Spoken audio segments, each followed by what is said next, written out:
Hello, greetings. Hello, welcome. Hold on. Greetings, hello, welcome. Hi, it's your boy, Dr. Tune, Doctor of the Tunes, and you're now tuned to TV. All right, so last time I had to take a deuce. Yesterday. So today I'm back, and hopefully I'll be on for longer. I want to briefly cover some hip hop topics too, but then I'm gonna go into conspiracy theory land with the whole shit, with the Tory shit, and then we're gonna talk about some more of the YSL stuff in Joan, and then I'm gonna talk about other topics after that, mainly some basketball and anime, stuff like that. So yeah, that's pretty much the plan for today. I was trying to find this video that pretty much was breaking down like the conspiracy theory, right? So first, I'm gonna paint the picture, right? So we're gonna start with if you guys didn't know, after that Tory Lanez verdict,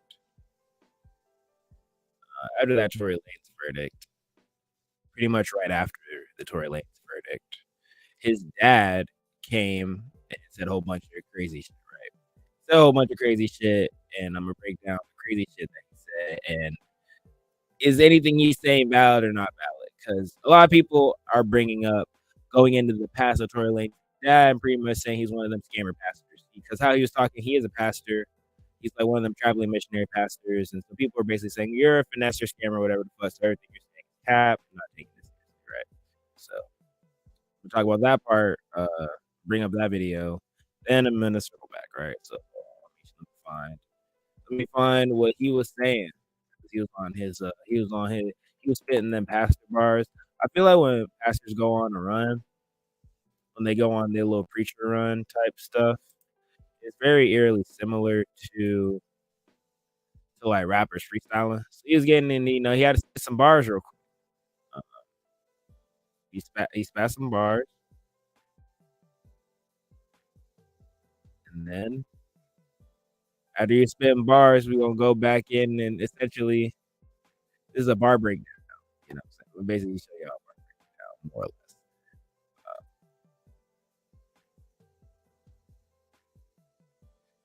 All right. This is right after the said thing. Right after that. Spectrum. I don't condone all these other ads, man. I want to be the only ads. Like always, if you want to support this podcast, you can give me a Cash App donation station.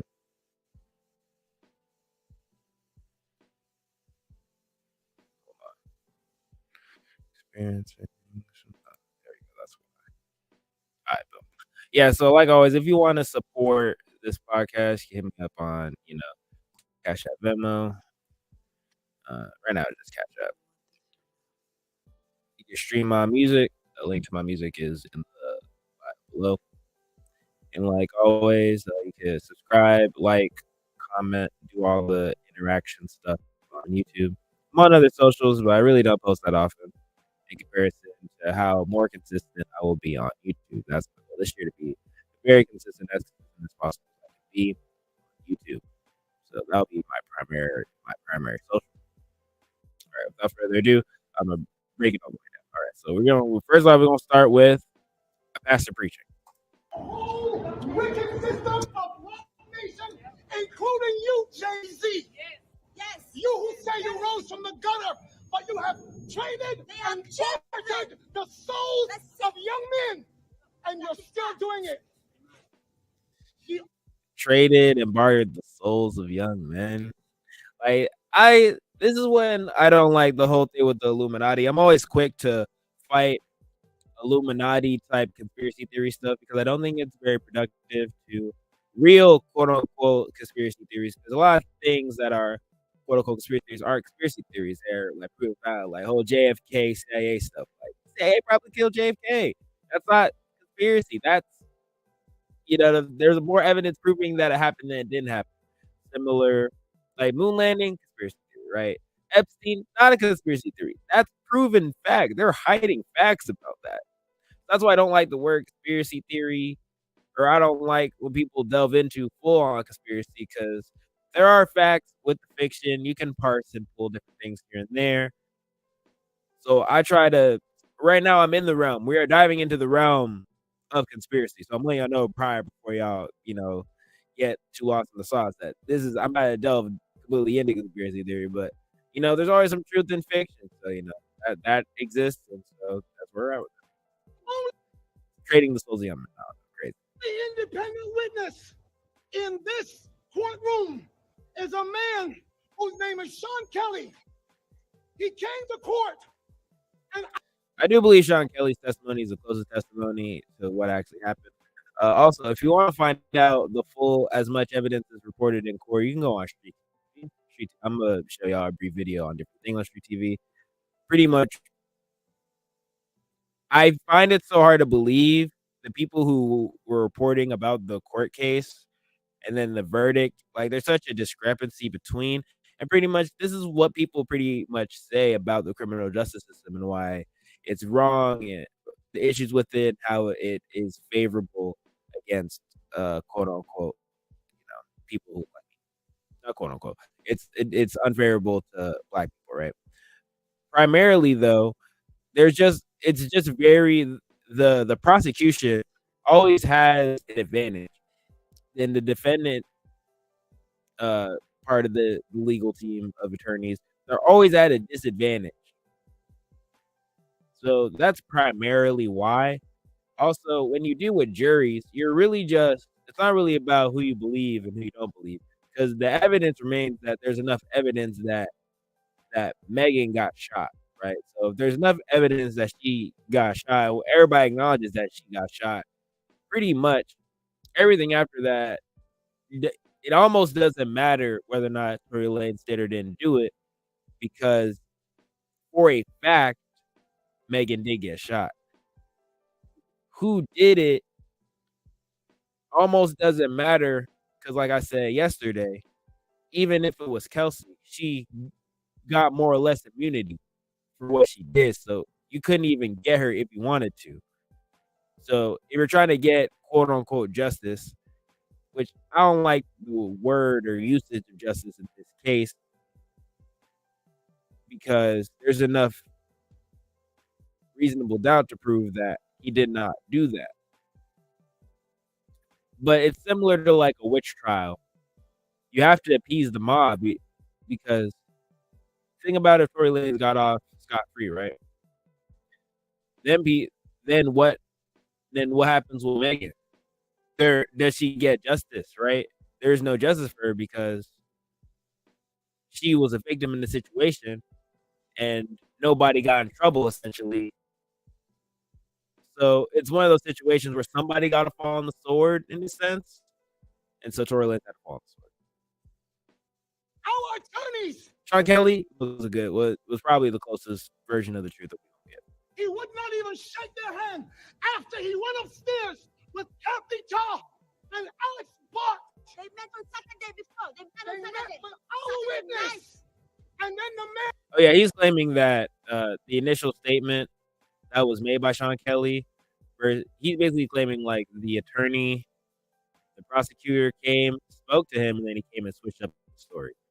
That's what they are saying. I was in the courtroom. I came back and I sat in the hallway while he sat with Jody Little, the prosecutor's investigator, who acted so dumb, an intelligent woman who did not want. Listen, I've seen so much in this country, and I'm calling on all the umbrellas.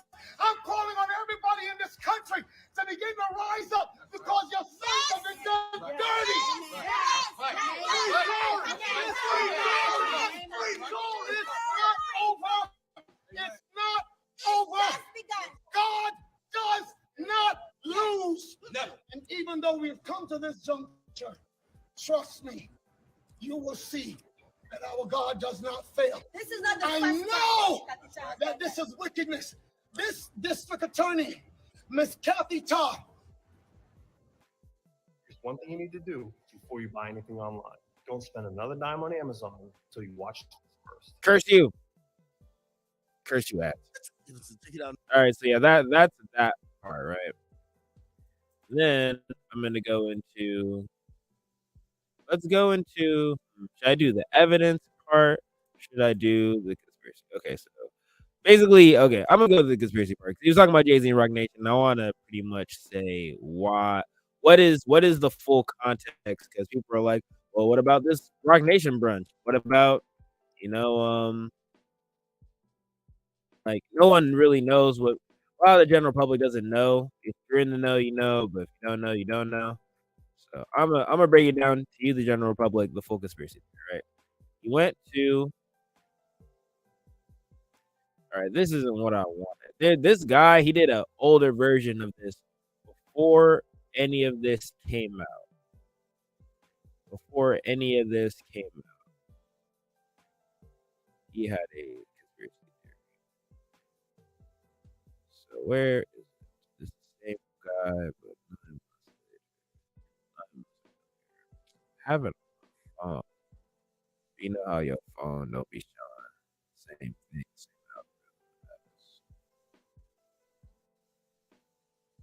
as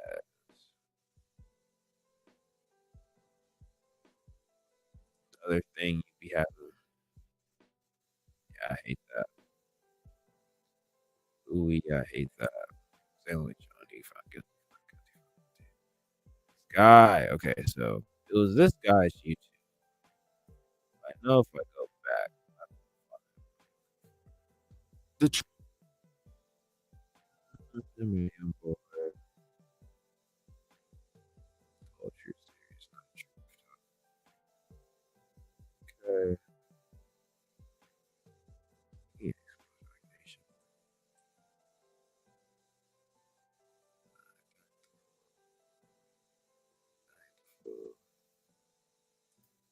I'm gonna go real quick and see. No, I don't want the whole dude's playlist. Don't want the entire guy's playlist.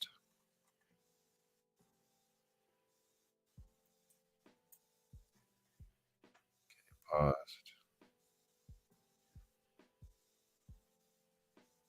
Alright, let's pause.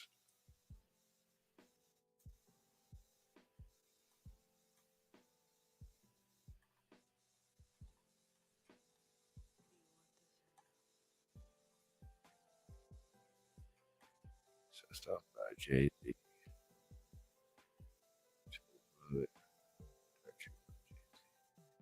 We'll be talking about Jay Z demon.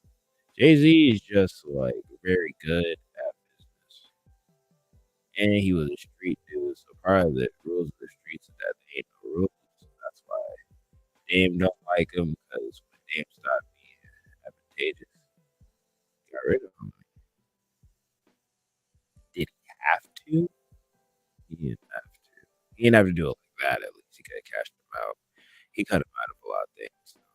That's why hear. You'll never hear. You'll never hear Dash speak fondly of Jay Z because of how he did him dirty.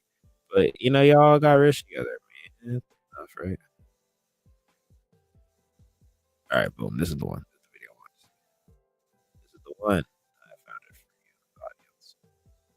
Thank you. Hi, drop shippers. It's time. I be in the drop ship. I'm trying to figure out drop ship, y'all, so I keep getting drop ship ads.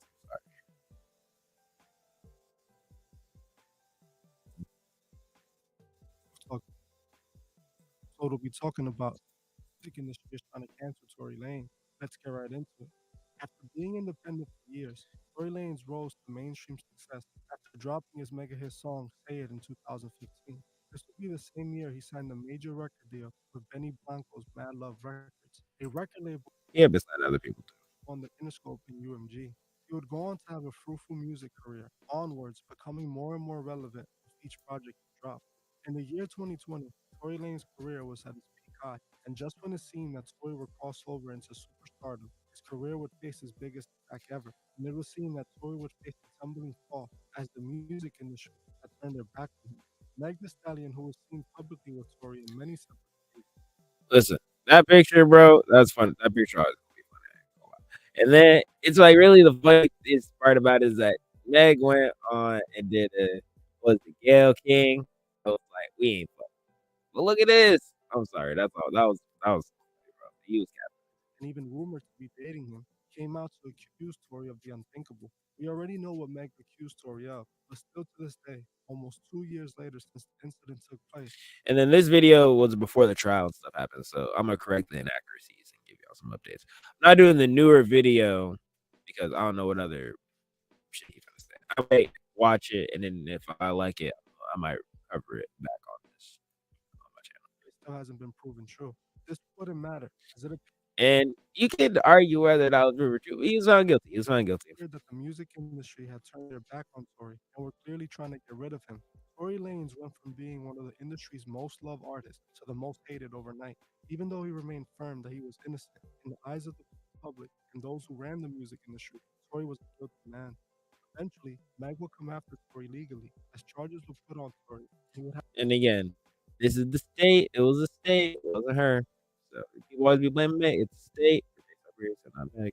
to prove in a court of law that he was indeed innocent and not responsible for what happened to Meg. It clearly appeared Again, since I'm guilty. that the worst was ahead for Tory. Now, Tory to this day hasn't been convicted of anything And since then, of course, of that video, he has been convicted. He out of here, guys. or even offered a plea deal. Usually, when And actually, prior to the start of the trial, he was offered many plea deals. He turned down all of them, chose to take the trial. So that part's accurate. the DA doesn't offer a plea deal, is because their case isn't solid. Nah, if with the Young Thug, they didn't offer him a plea deal because they wanted to lock him up. So it can go either way. Sometimes they don't. Yeah, really, they offer a plea deal because they don't like things to go to trial in general because it's a lot of money. They don't have the necessary evidence to 100% convict the person of the crime they're being accused of. The reason for this might be because of the many inconsistencies in Meg's story. For example, Meg didn't come out the day of the incident blaming Tory. Instead, she spoke about the incident sometime after, which raises the question, why did she wait so long to speak out? You could argue trauma, but I can see it one way or the other. Also, Meg claims that she had her back turned when the incident happened and she didn't actually see Tory doing anything to her. Then she also got back in the same vehicle as Tory Lanez after she claims Tory did something like that to her. There's also the fact that she was seen dancing and clubbing just days after having a foot injury. That part don't mean that much because if she got to, that's her job, bro. As the one People will be working when they don't got to work. she claims she sustained. In my opinion, Meg's story isn't that quite believable. It just has too many holes in it. That part we've all acknowledged, but And with the lack of evidence provided against Tory, I have to say that her story just seems BS. But Tory is telling a complete different story, a story that to me sounds much more believable and explains why the industry seems to have turned their back on him before he was even found guilty of anything. See, Tory claims that the record labels have been trying to get rid of him, and this seems to be what's truly happening in my opinion. I do not find it coincidental that Tory will get accused of this by Meg just months after he refused to re-sign to Interscope Records and choose to go fully independent. It is all right, we're gonna go back and see what he was saying. All right, so the rapper who's running DSR Priest is accused of Pow Pow and Meg after party 26, 29, in an argument with blah. That was on July 12th. That was when the shooting happened. On May 14th, Lanez released a single Temperature Rising via his own umbrella imprint, marking his own release as independent following his departure. I don't really prove that he did sign, but I heard there's a Rock Nation brunch, and that's he was gonna sign the Rock Nation, and then it didn't happen. But we gonna see. after he refused to re-sign to Interscope Records and choose to go fully independent. It has also been said that Jay-Z offered Tory Lanez a management deal on the Rock Nation, which Tory refused. If you guys saw my video on labels pushing drill music, then you should remember the label UMG, Universal Music Group. If you saw that video, then you would already know that UMG owns Rock Nation, Def Jam, and Interscope Records. The same label. So yeah, that's why people are trying to paint the entire picture because he was under Interscope, but just under UMG, and Rock Nation is also under UMG. So it's like even though you quote unquote left part of you left the farm, but that farm was a part of a bigger plantation. You ain't left the plantation yet because the plantation still wants you there. You know what I'm saying? You want to completely off the plantation. They didn't. They're like, okay, you're off this farm. We'll send you to a different farm, right? The Jay-Z farm, right? Jay-Z gave him an offer. He was like, sign here, right? You want to stay on the plantation, but I am a bad master. He was like, fuck no. You know what I'm saying? That's pretty much what people are trying to paint. And people always talk about this alleged brunch that happened, right? 'Cause there's gonna be these Rock Nation brunches, right? Either before or after, around that same time, is when there are negotiations between Tory Lanez and Rock Nation, and they broke down, not on good terms, and so that's why people are saying like, "Oh, it's before Rock Nation did it." label Tory Lanez refused to sign to. We already know how powerful UMG is, and it is one of the three major labels that control the music industry. See, Tory was leaving UMG, Sony, and I think CMG. I forgot.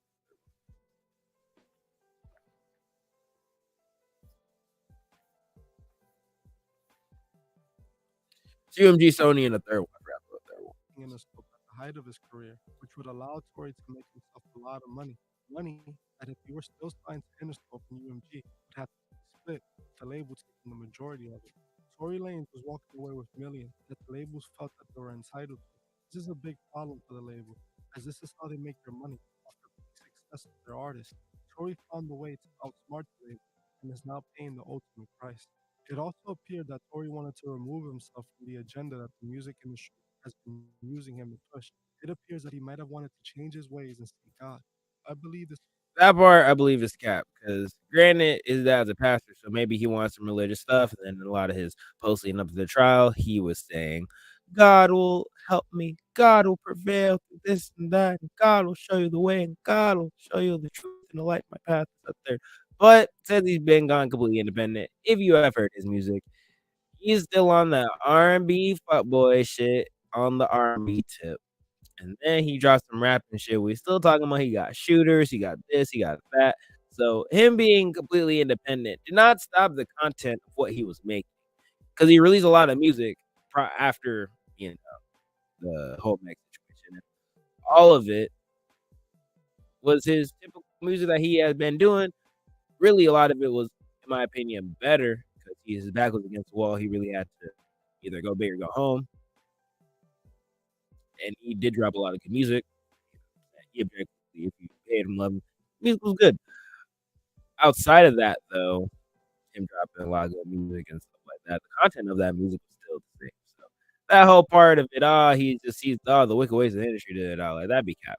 It might have been the business decision, and the business is brutal. So that you could say that, like, oh, you did me dirty, you dirty type stuff. You can make that argument. But to say like, oh, I'm about to turn to God, the music industry is so demonic. It's like I hate that argument because rappers be independent, still talking about gang bang and shooting all this stuff, or they be talking about the conscious stuff while they sign.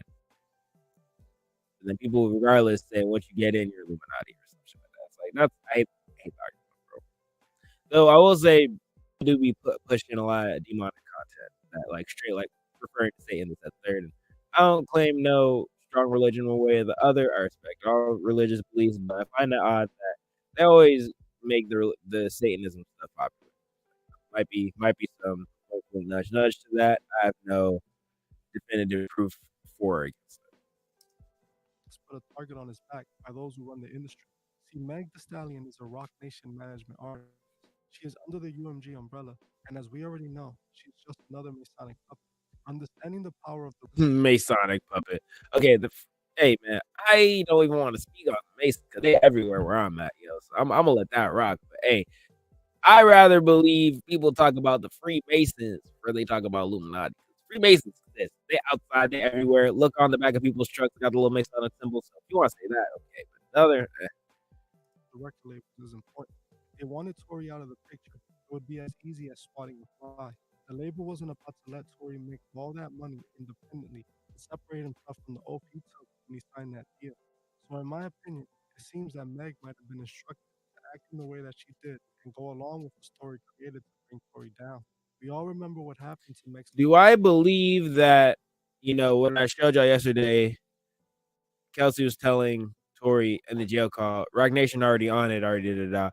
Were they spinning a story in a PR statement to help Megan with her appearance so that she wasn't in trouble and lose her brand deals? Yes. I do believe that the story and how they allege what happened in court is largely based on a narrative that Rock Nation tried to portray.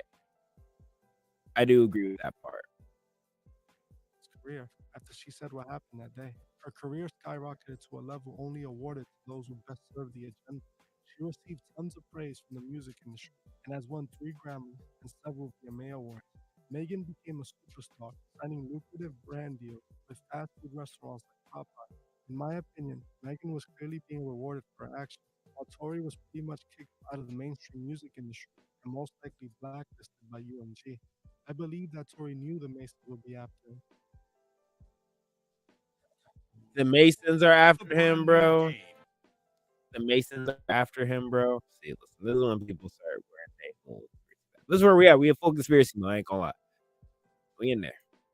Tori knew that separating himself from the agenda would make the higher ups come down on him, as this is what he claims himself in one of his lives. I get a call from Rock Nation that says, yo, we heard you're gonna make a statement about what happened, and it'd be in your best interest if you don't make that statement. I'm like,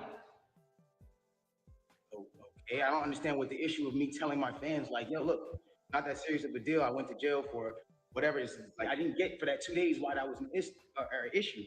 2 days later, the TMZ report will come out. All of a sudden, the affiliates of her circle start pointing like little subliminal fingers, like count your days, and like I won't be around. As you can hear yourself, Tori See, I believe that happened, right? And I do think Tory Lanez made a mistake by not jumping in front of it and played the media war with them, because I think all that was really a threat on some PR shit. So that's how I feel like they threatened him because they wanted their own PR story, right? They had their own PR story they were trying to push. And if you play some mental chess and try to get him to second guess the decision of coming out with it, then your story comes out first, correct? Typically, what people first hear is what they're going to believe more times than not. So yeah, that's how I feel like it went. Were they maybe trying to threaten his life? I don't know. But I do know that he's in jail now. You know what I'm saying? Count your days. You can view it any type of way, like, you know what I'm saying? You don't gotta kill somebody. You can lock them up. They're still silenced. They're still powerless and penniless. You know? believed that Rock Nation was trying to manipulate him. He claims that they called them and tried to scare him just so that they would be able to give a statement on their part first, establishing the narrative of the story.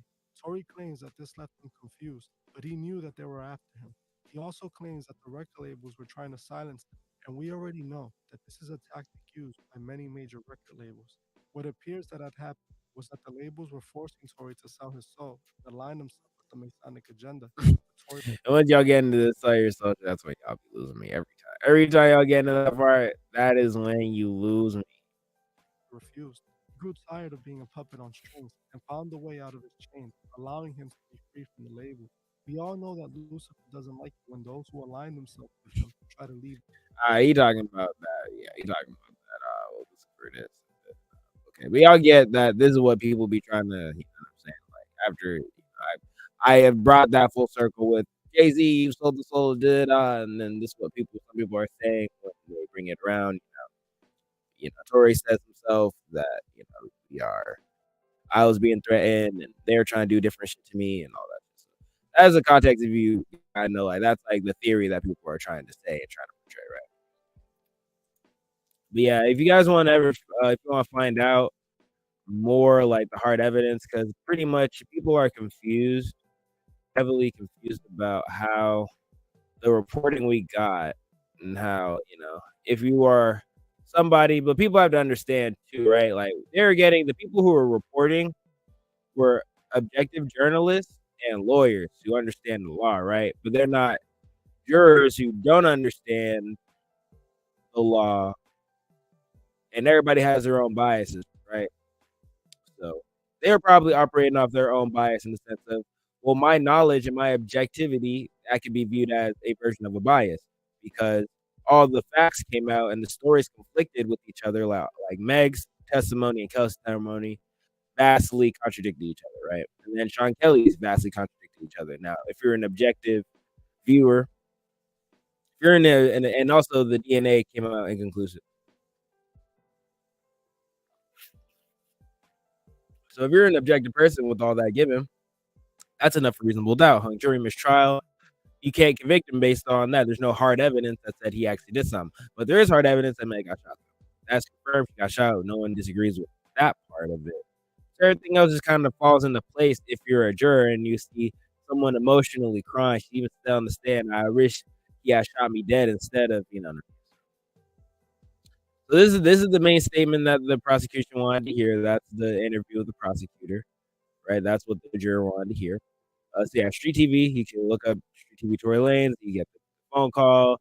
You get all 47 pieces of evidence. Just pretty much, most of this is just bad police work to me. If you see that, also that another thing with this case, a whole bunch of bad police work. Even that to me is enough for reasonable doubt, right? And if you're an objective person, you would see that okay, there's a lot of bad police work. They didn't do the blood trail or the proper shell casing and gun analysis. When they did the gun test, they didn't test Megan. You know what I'm saying?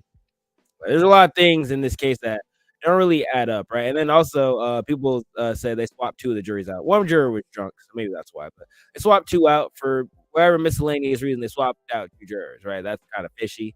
You know what I'm saying? So all this is kind of fishy for whatever reason. However you want to view that is how you view it, right? So all that is kind of like, you know what I'm saying? But if you want to view it for yourself and not have someone else tell you what they saw, and I recommend you go on Street TV, type in Tory Lanez on YouTube. You'll get all the evidence. You'll get all the evidence, and then you can make your own decision. That's all. I like to give it in your hands. You know what I'm saying? Because I'm just another guy on the mic looking up stuff. Right.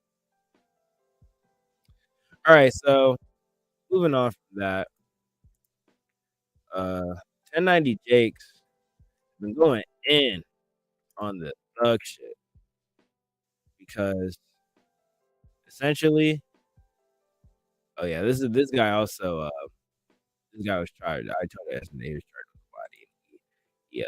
In the sentence, this guy is a guy who came out of jail. He's real good at he was real good at finding stuff.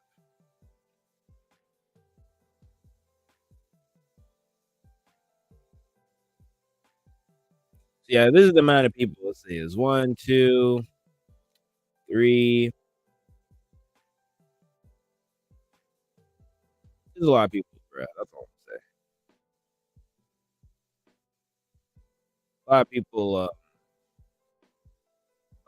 copping pleas, essentially with the YSL stuff. So if you let me see, let me show y'all. Actually, let me show you how severe it is because right now, currently, like the YSL trial is about to start. So in the next week to 2 weeks, the trial will begin, and we will cover that here on 2TV. So they're about to cover that. That's about to happen, right? They're picking the juries right now. So you know, whatever happens, happens. That's what we're finna receive. That's what we're finna do.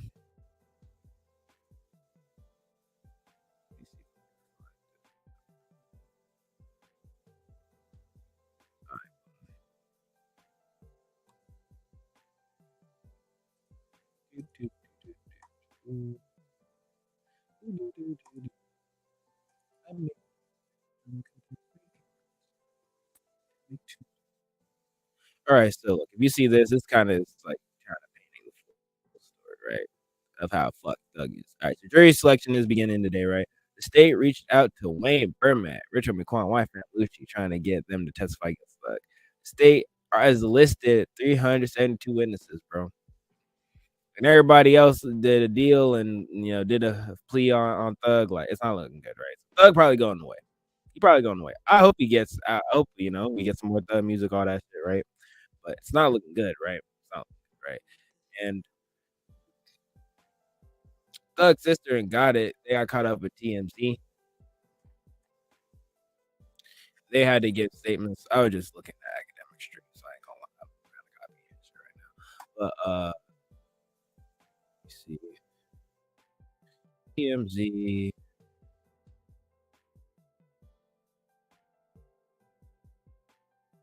Looking.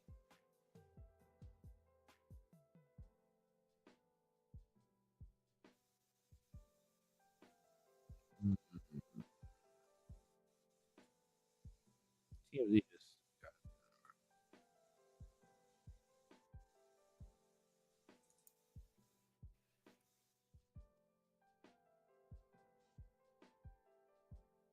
Maybe it might be not on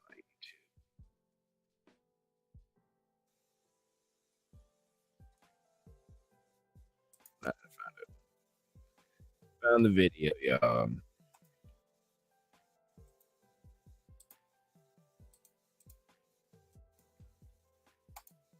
So this is a TMZ. They had caught up with some Thug People's sister. Got it. This I know the label. Got it. His I think his brother cousin Lokid was also on it. He recently passed.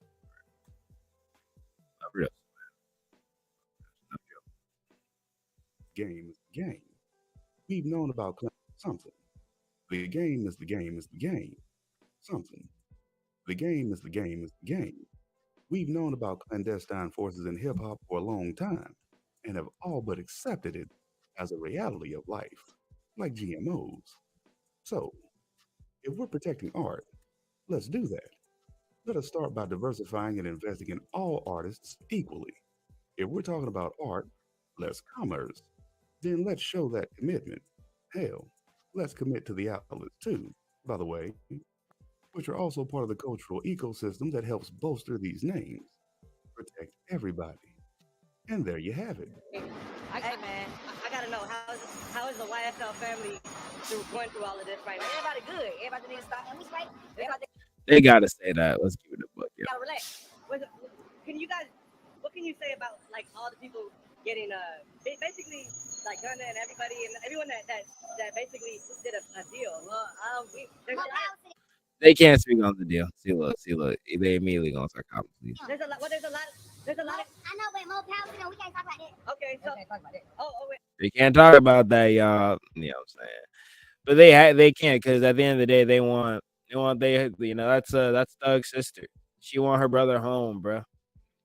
She just want her brother home. So for those of y'all who getting all them rat emojis and them cheese and all that, like these are people real lives. So let's be cognizant and try to give people some grace because they real life. Okay. I didn't know that. My bad. Okay, but I do want to know. Jeff, good. How's Jeff? Yeah. He good. I just talked to him this morning. I saw you had said something about like. Yeah, and they gotta say that too. They're probably mad on them niggas though. Let's keep it a buck. Probably mad as fuck. Now the lawyer is a very, very good lawyer. He even got some evidence taken down because they didn't get the evidence in the proper way through channels and whatnot. They get a lot of people to testify. You got a lot of people on wires allegedly. So. Well, video there, y'all see Flo's like a nigga said that, man. I talk to Jeff can't talk to nobody. Ain't none of that going on. All that, the blog, the media, academic, all that may be lying. I gotta know what. She was saying academics fine. Academics was about to go in on her, but he had to stop himself and be like, hey, this is for real people lives, which is true. This is real people lives. You know? How hopeful are you that this ends up with a free? No, he gonna get out. Free with free Young Thug. Come on, man. Yeah, no. Let it get out. Yeah, worry about it. Hey, God bless, guys, and we pray all the best for all you guys. I know this. If you're wrong, you're wrong, and if you're right, you're right. I just hope everything is done in a fair way. I know that's a far cry from, in the American justice system anyway, it's a far cry from being something that is usually clear from the beginning or even in the end sometimes. How many people have sat in jail for something they were innocent of, and then 20 years later, they out. And all they get is a sorry. It's happened plenty of times. Look it up. But if you're wrong, you're just gonna have to suck it up. We'll have to see how it goes. But if you guys that are within the range of my voice, let me know how you think this is gonna turn out. But happen to be, it's a lot of hoopla, pretty much, because you know what I'm saying. It's unfortunate. It's an unfortunate situation on one end. You know what I'm saying? Because Thug really in the streets. Like he had to do it to get out, right? However, he had to operate. You could argue, maybe you should have done this, shouldn't have done that, but most of y'all ain't street niggas. Y'all know how that should work, bro. It's kill or be killed, eat or be eaten, right? So you gotta do just to survive for a lot of things, right? And maybe that mentality, all have to die hard. You can take, you know what I'm saying, street into the burbs, but you can't take the street out of the street. You know what I'm saying? That's probably a lot of that shit I went into. I don't condone whatever action they didn't do. All this is a legend, and he is innocent until proven guilty. You know what I'm saying? Thug, but not guilty. So he innocent to proven guilty. Everybody else though, y'all guilty. Y'all take y'all plea. Y'all say y'all guilty. Y'all guilty. Gonna guilty of snitching. Oh yeah, there's another thing. Charleston White was on y'all ass because he predicted that niggas was gonna tell. Now he's selling like t-shirts and shit. Look.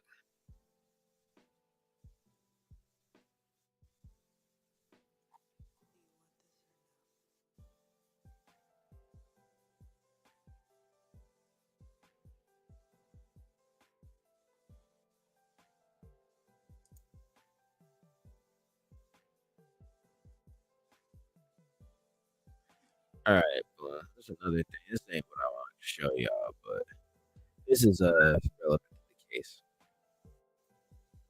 So we're gonna see, yeah, out of the 65 counts, the thugs only charged with 8, but the first one is RICO.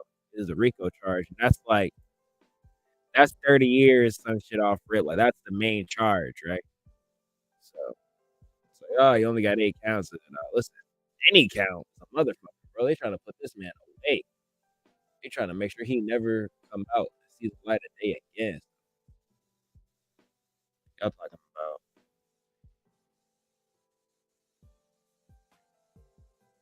Y'all talking about this, that, third. Y'all talking about this at the third, but at the end of the day, like, bro, look, all right, look, I'm gonna show y'all. All right, so that's 65 counts. Thugs only charged with 8, right? That's what they saying. Conspiracy to violate this. This is the RICO, the racketeer influence order. This is the RICO, right? Conspiracy, and then participation in criminal street gang activity. So those two are probably the easiest to prove because it's an umbrella term, like participation in criminal street. That shit, the 56 and 57, that's so much shit. And then the first count, the racketeering shit, is really like, if any of the niggas that haven't took a plea say some shit, he gonna be guilty. All the niggas that took a plea are probably gonna tell on the nigga on the stand, which means he'll be guilty. Because pretty much they trying to paint it like he is the criminal mastermind. So whatever the other people, the other side character niggas in the TV show said happened, they basically gonna say, well, because of Rico, you did it. That's how they got the mob and shit. So it's like, y'all say it's only 8 count. Ain't no only. This is the other shit. They said possession of weed, distribute, possession of cocaine, distribute, possession of cocaine, possession of firearm, right? Even if he beats all of these, right?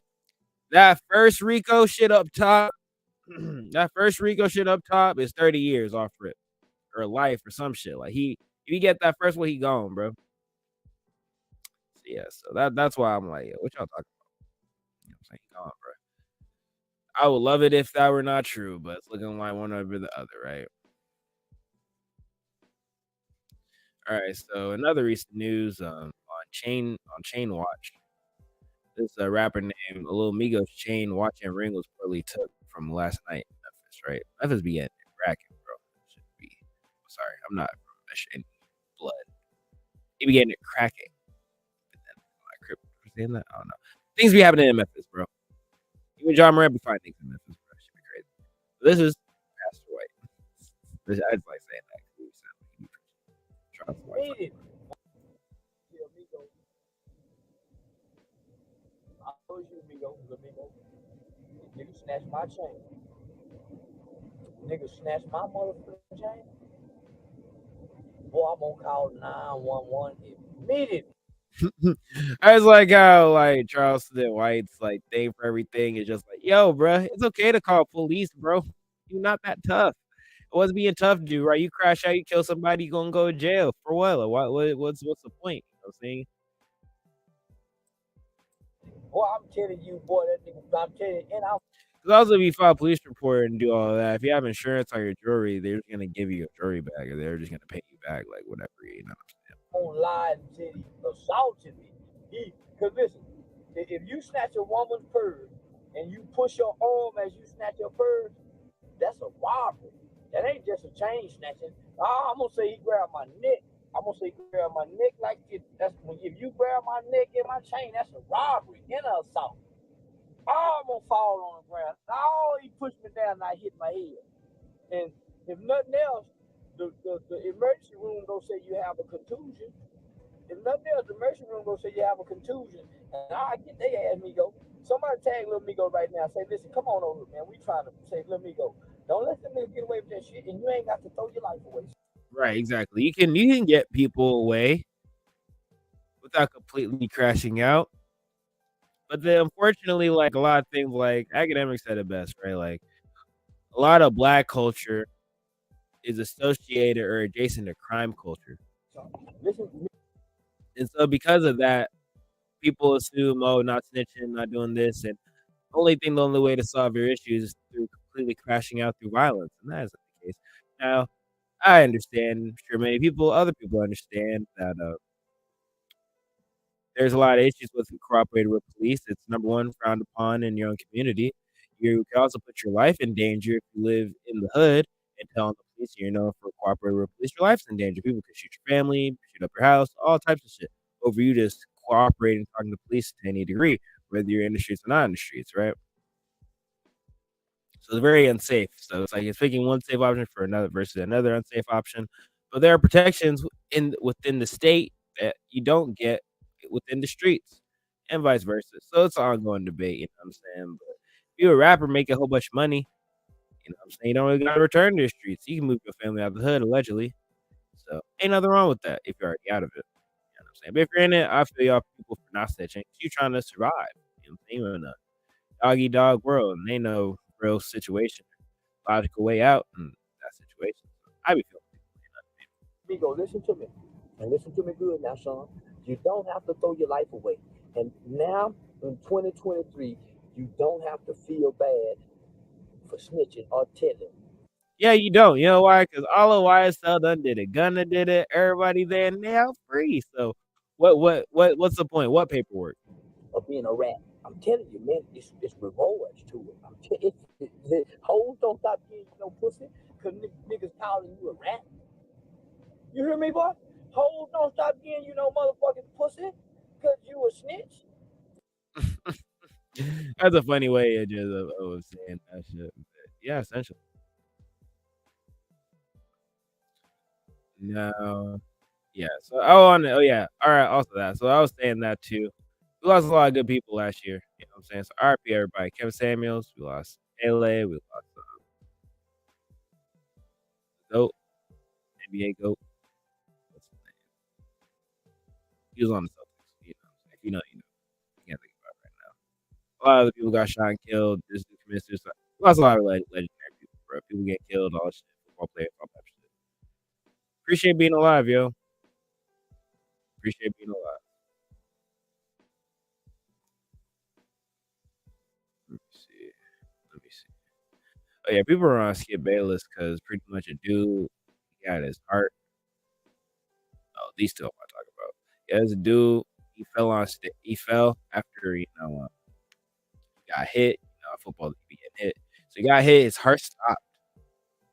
They had to revive him like on the field for his heart. You know what I'm saying? So he's still in critical condition. I don't know his current situation. But yeah, Skip Bayless was basically saying like, you also had to stop the game for that. Why'd you stop the game? Why'd you have to stop the game? You know what I'm saying? Even though someone's life was in danger. Fall out, die around the stage, and want to keep doing this game. So people were roasting him and shit.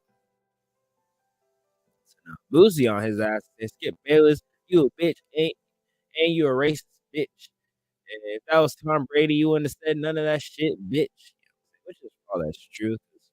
Nigga loves Tom Brady. Cancel that bitch. You know how you be cancel everybody? Cancel him too. I feel that. Hey, cancel everybody. Arrest everybody. Free everybody. Just blatantly to all people. Just get them out of here or bring them back. I don't know what y'all do. You know what I'm saying? Ain't no win. All right. Shout out to Stage G's all right. Good stuff. Good headlines. Good talking points. All right. So this is what people are going in on Gabrielle Union for this, right? Because of this mentality. And I'm gonna reflect after I read it. So first off, let me read it. All right, boom. So Gabrielle Union said she felt entitled to cheat during her first marriage because she paid all the bills. Boom. I definitely was not getting Wife of the Year awards, Union said. My first marriage, neither one of us felt like the marriage should get in the way of our dating. I just felt entitled to it as well. I was paying all the bills like my dad before me. Whoever got has the most gets to do whatever the hell they want, she said, right? Now, people like basically assume this that Kevin Samuels, RIP, called this the golden rule. And the golden rule is the one with gold rules. You know what I'm saying? So she, had all the bread, so she felt like she could do whatever she wanted, and that's how she went about doing it, right? She even is tending that he was doing the same thing, whatever the fuck. Now, people are going in on her because pretty much if the guy did the same shit, a lot of women will be up in arms, calling him a monster, calling him less than, all of these ad hominem attacks, right? But when the female does it, especially someone like Gabrielle Union, she's often celebrated, lauded, yes, queen type energy, right? In fact, comments. What do the comments say, right? So men who pay all the bills can cheat? No, but men are natural providers, not women. Dichotomy. But if men do this type shit, broke ass, strong, independent. This is one of those things. This is one of those. This is the equivalent of that. You know what I mean? This is basically how people are viewing it. Although this was hilarious, there's a deep meaning behind it, especially in today's society. You know what I'm saying? Basically, she's saying she signed a lifetime Superman's contract with the streets. Yeah, no, Charleston. Pretty much. You know what I'm saying? So I agree with her. I paid all the bills in my marriage, and she did nothing. I mean nothing. So when I eventually cheated on her, she threatened to leave me, and I told her to go where? Your parents live on the other side. So she ended up staying, the one paying all the bills. That's about right. She could leave and take half her money and let's support if you're married. So I guess there's more to this story. If you have a prenup, that's not true. You know, people can sign up prenups and they will take money, but they won't take cars. Pretty much, you see how the guy responds to this, and then the female responds to this. So niggas aren't up and up. Like, hey, why can't I do that? You know what I'm saying?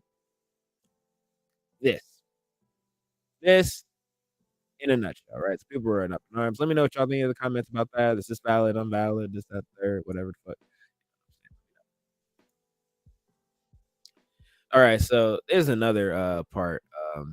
This people always said that R. Kelly, when I was watching that Survivor R. Kelly shit, I'm like, they had to have sold her, bruh. Your parents had to have done sold you off to this nigga, bruh, because ain't no way like you just let somebody just take your daughter and marry her and she a minor and all this shit. So this is what the alleged deal was. All right, R. Kelly and Aaliyah's family made an agreement that prevented them from pressing charges over their legal marriage. At that time, I think she was like 17, 16, 17 when. All right. In exchange, R. Kelly sold the rights to his first 3 albums to her family. Now, people gonna say in the comments, like, "Are you gonna sell your daughter essentially? Are you gonna sell your daughter for 3 albums of royalties? You know what I'm saying, of R. Kelly royalties?" What does the comments say about this? All involved. Yeah. I feel it. Everybody should go to jail. No, not cool. Send him to jail. All right. Send him to the gas chamber. That's what he said. All right. This goes to show how many people were aware and okay with it, quote unquote, as long as the money was rolling in. Everybody involved deserves to be.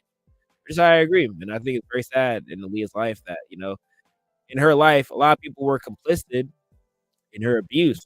And everybody turned the other way. His manager, his team, his label, all that shit. All turned the other way because, Aaliyah was making some bread. R. Kelly was making the lion's share of the bread. And when the money come in, a lot of shit becomes okay. Whether, people will choose to admit that or not. So that is the unfortunate part. You know what I'm saying? I often wonder if Aaliyah got to, fully live out her life, fully didn't die in that plane crash. She wrote a tell-all about everything that happened to her and stuff like that. What would happen with that? R. Kelly's already in jail, so it's a dub. But what would in the Me Too era and all that shit? Where would Aaliyah be? I often think about that. Where would her voice be during this time and era? With a lot of women gaining a voice, a lot of women can come out and talk about their past traumas and past experiences with different men who were like that. How culture and community that often condones this behavior. I often wonder, like, what would she say? We'll never know.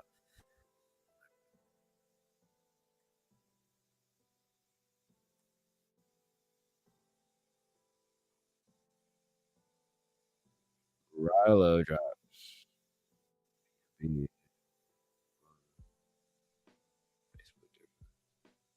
Oh yeah, so Donovan Mitchell, he dropped 71. And right after that, they drug tested him. They said, "Nah, bro, you ain't just dropped 71, bro. What you want? You want the HGH boy? Like, come on, what you doing?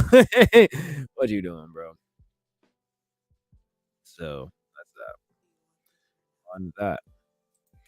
Moving on from there, did y'all see the LeBron James shit? People basically saying like LeBron James always been lying because he be talking about he a hip hop historian and shit like that. Now he's saying he listened to Beethoven and shit. So yeah, I don't know the truth. I don't know. But one thing I do know is it's a whole lot of hoopla.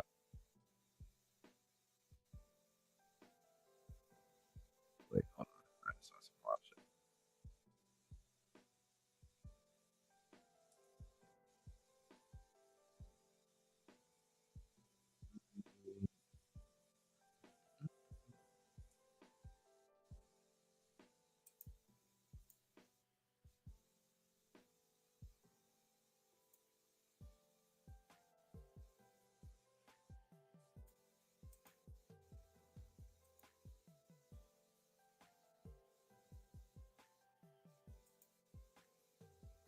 I can't see it. Wish this was bigger.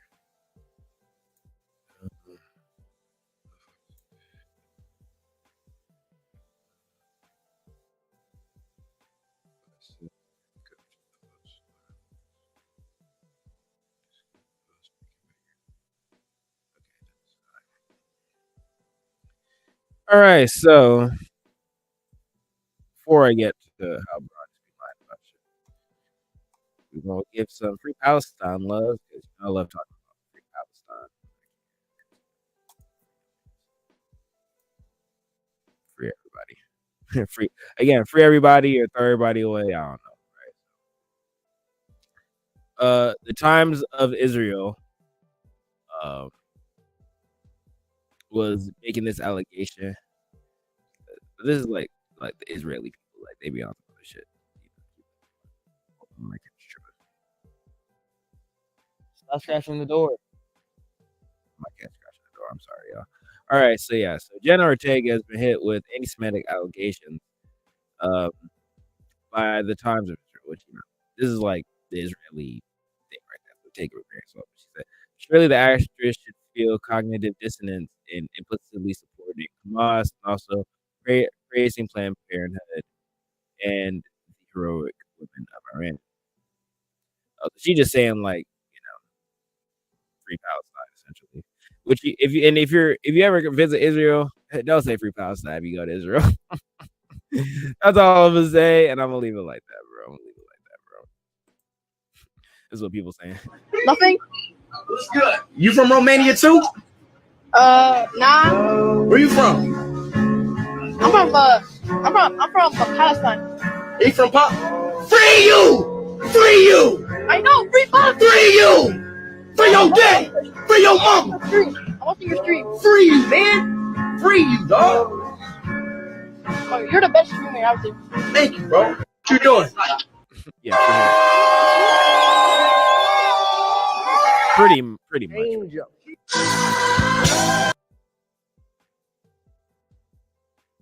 Dead. Freedom for real. I'm dead.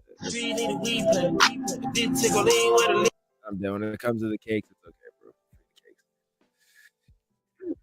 Excuse me, right? All right, so going back, LeBron James be lying. And this is how. Let me show I listen to all hip hop when I'm in the weight room. Like DMX, crazy. Like I've been through DMX shit lately in the weight room. And then when I leave the weight room, I gotta calm down. That's when I'm listening to like more like old school jazz. R&B as Well, I well. listen to a lot of like Beethoven and shit too. Oh yeah, like I like classical. classical music too. People underrate how Beethoven can really turn you up. I put listen you to in a the lot right of place. classical music, like when I'm just trying to. She said Beethoven can really turn you on. I'm I done. listen to all hip hop when I'm in the weight room. Yeah, this is the Beethoven LeBron said he listened to, and they saying Beethoven. Y'all funny for that, bro. Yeah, when I first heard Beethoven as a kid, I knew he was gonna blow up. People funny, bro.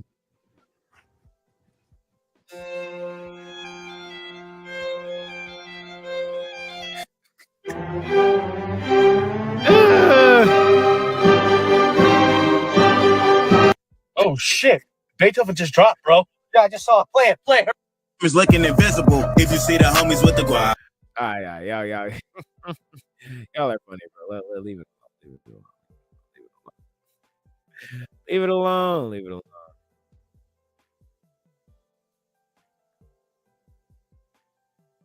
All right, never mind. He ain't post nothing.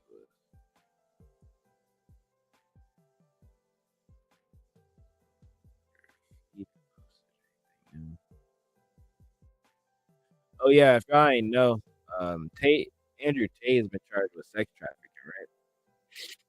So in furtherance of this, his car collection got taken. You know what I'm saying?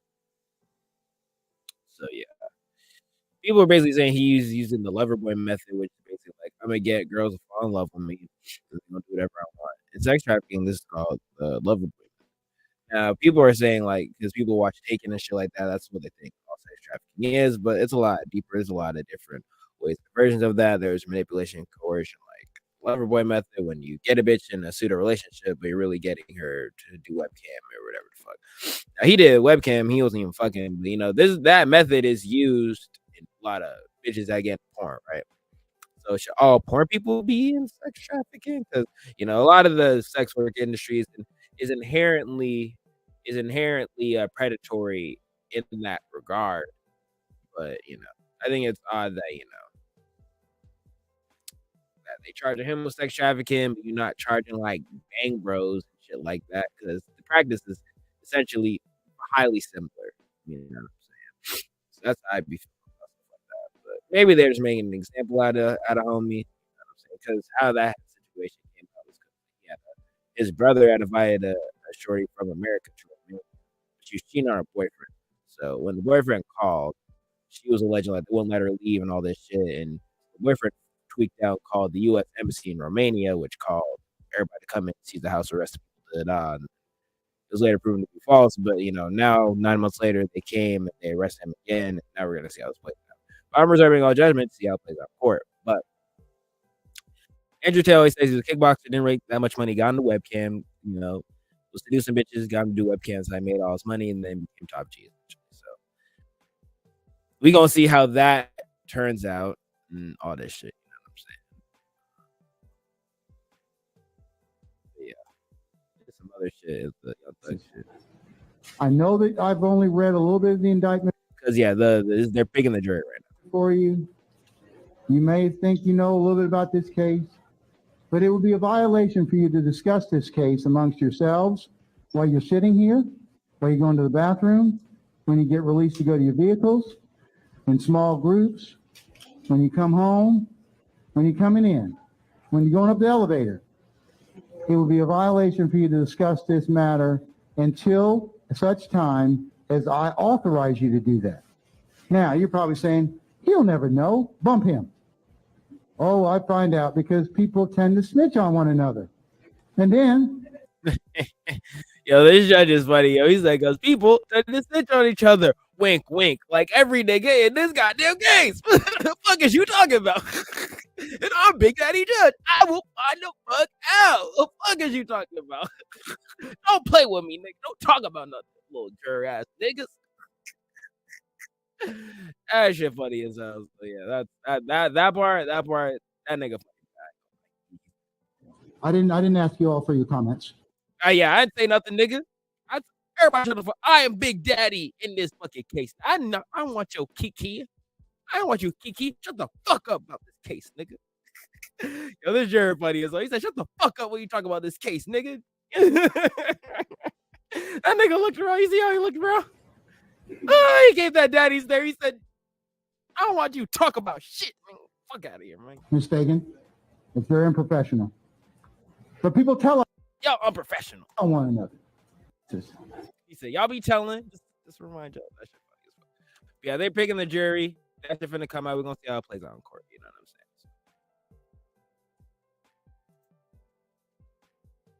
What they saying? Oh, the cause of low-key death. He had died natural causes stemming from a battle with eosinophilia, according to officials.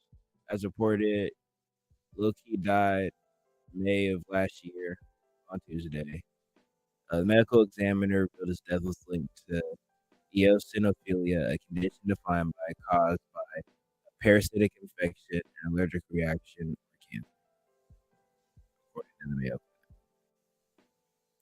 Sources close to the trapped on Cleveland rapper told TMZ Hip Hop at the time he had been complaining of excruciating stomach pain days before his death and was recently sober from drugs and alcohol. People first reported, people saying he probably had overdose, but reported different. Keith's passing happened just as Young Thug Gunna and several others were arrested. Since his death, Keith's brother Lugatis, has been going the distance, keeping his name alive and free from drugs. R.I.P. that man. R.I.P. that man. So, yeah. Yes. So, hey, man, take care of your health. Take care of your health, man. Okay, so this is the update from the football dude. TMZ said the Buffalo Bills, he said he remains in ICU. But he has been shown signs of improvement. Okay, hope he gets better, man, because how he had fell out, it was sad to see. It was sad to see. It was sad to see. So we're gonna keep saying. So with the YSL shit, like I said, it's 372 witnesses, bro. So I don't know how it's gonna play out, but it's gonna play out how it's gonna play out. I'm gonna briefly look at the shader and see if there's anything else.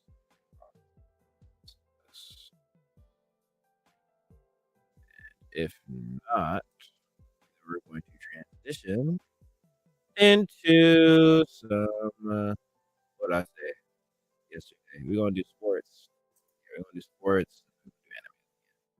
Sports. All right.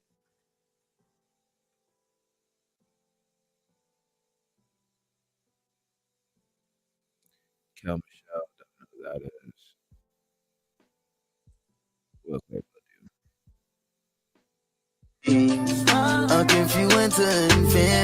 Okay, he make it. Okay, Quavo just dropped a tribute to Takeoff. R.I.P. If y'all ain't listen to it, check it out. You know what I'm saying? Silence Cap. My cat tweeting right now.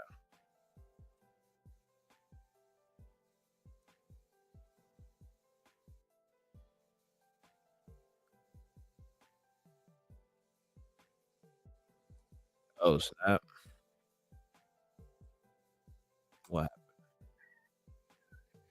They said Prince Harry says that his brother William physically attacked him after taking shots at Meghan Markle.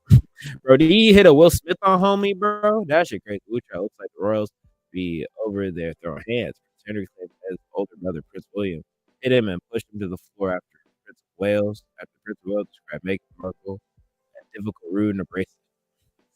He said, "What'd you say about my bitch? Huh, huh, huh, huh. Slap you like Will Smith. Fuck out of here." Oh, yeah, people crazy, though.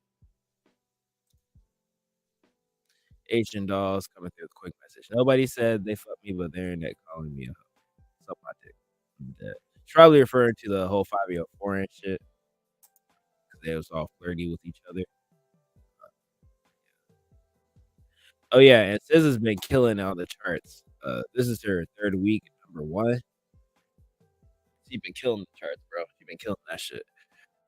SOS becomes the first R&B album by a female artist to spend the first 3 weeks on the Billboard 200 #1 since Beyonce's subtitle album. Yeah, she's been going crazy. Shout out to SZA. She going crazy, bro. And then another female accomplishment by Nicki Minaj I wanted to point out is that Nicki Minaj becomes the female rapper with the most consecutive years charting a single on 100 from 2010 to 2023, breaking a tie with Missy Elliott, 96-08. That's 12 years. Yeah, 12 years. She broke with 13. So yeah, bro, Queen. Shout out Nicki Minaj, bro. She going crazy. And what else? All right, so small businesses are allegedly. She's a rising star in the rap game, but some say They saying Glorilla scamming y'all. Glorilla and her team are playing games with their money. It's just very sketchy. A small business owner says that there was nothing FREE about the promo she paid her to post. But when it was time to do it, nothing. Glorilla now speaking out as she... Oh, so she doing the bait and switch. But hey, I've had this happen to me too, and I offered to ask people to post and do the promo shit. This is why I'm like, bro, if I'm doing promo, I'm just gonna run some ads, yo. Hey, it's better to run ads, yo, because you ain't never know these influencers and rappers and shit. Whoever the fuck you be paying to post your shit, they don't be posting, yo. They not actually posting shit. They will not be following through. I hate ads, man. I done got scammed for a couple hundred, bro. I ain't even gonna cap. You know what I'm saying? I ain't even gonna cap with y'all. But hey, that's where you live and learn. You feel me? That's why I had to start Tune TV. You got to be your own media. You got to be your own everything, because everybody ain't gonna give it to you. They're gonna be taking shit. They're gonna be jacking, stealing, robbing, mobbing, all this goofy shit. Yeah. I still like Glorilla's music, y'all, even though she be scamming. Like how Ice Spice, you know what I'm saying? She said yesterday's price and today's price, she was doing her little scam shit. I still like Ice Spice. Ice Spice has dropped a new single. It was like In Her Mood. Check that out. That shit is fire. You know what I'm saying? So shout out to her. But moving on back to Glorilla, other, them two fair female rappers of the youth. But yeah, all right, so let's get back into it, bro. Hey, that shit just triggered me. I just had memories. Oh man, people done take my money before. Oh man, they done took my money. They took so much. Ooh.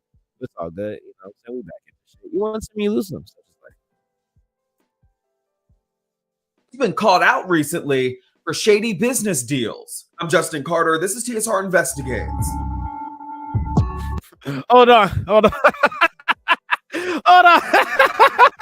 Bro, when I get money on this 2TV shit, I'm hiring niggas with the news voice.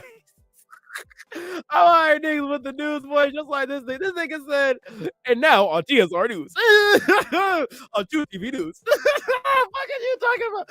2TV News better be some shit, bro. He said, on TSR News, on TSR exclusive. I'm like, oh, this shit. And people would say, oh, this is just some gossip mag, media rag. No, niggas is transitioning into the full media. Fuck is you talking about? They finna have they better have niggas looking like this, bro. The niggas with the suit with the news voice. This nigga came fresh off MSNBC. Nigga looking like fucking Don Lemon. Oh, Don Lemon looking ass nigga. All right. I was.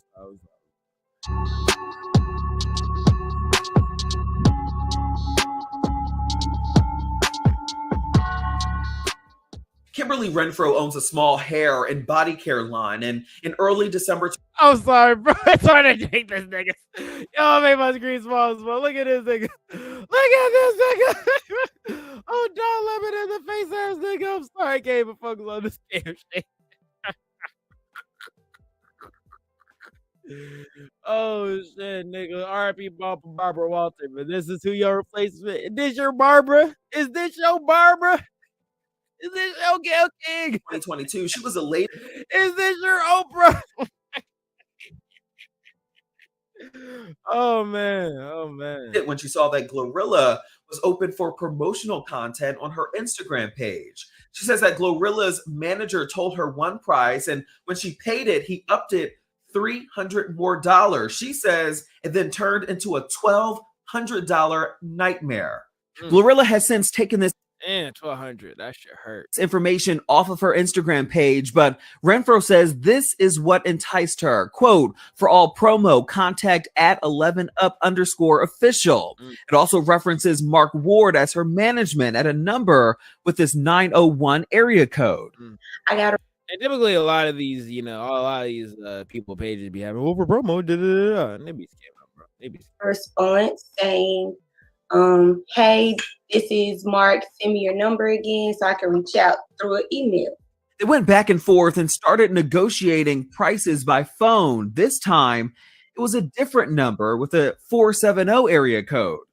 He tells me that she usually doesn't work for anything less than $1,500. She told him she could not afford it. He goes on to negotiate with me and tell me he could work something out for about $1,000. So I'm like, okay, I'll find a way. She says they agreed on a post and she sent him a $300 deposit. So I sent him the money to this financial secretary with the first and last name. And once I send it over, I get the confirmation. I send it through Zelle. 2 days later, she says that she was asked to send another $900, which was $1,900. Now $300 over the original agreement. She says that she wanted the promotion bad enough, so she made it happen without a fight. If you feel like it needs to be $1,200, okay.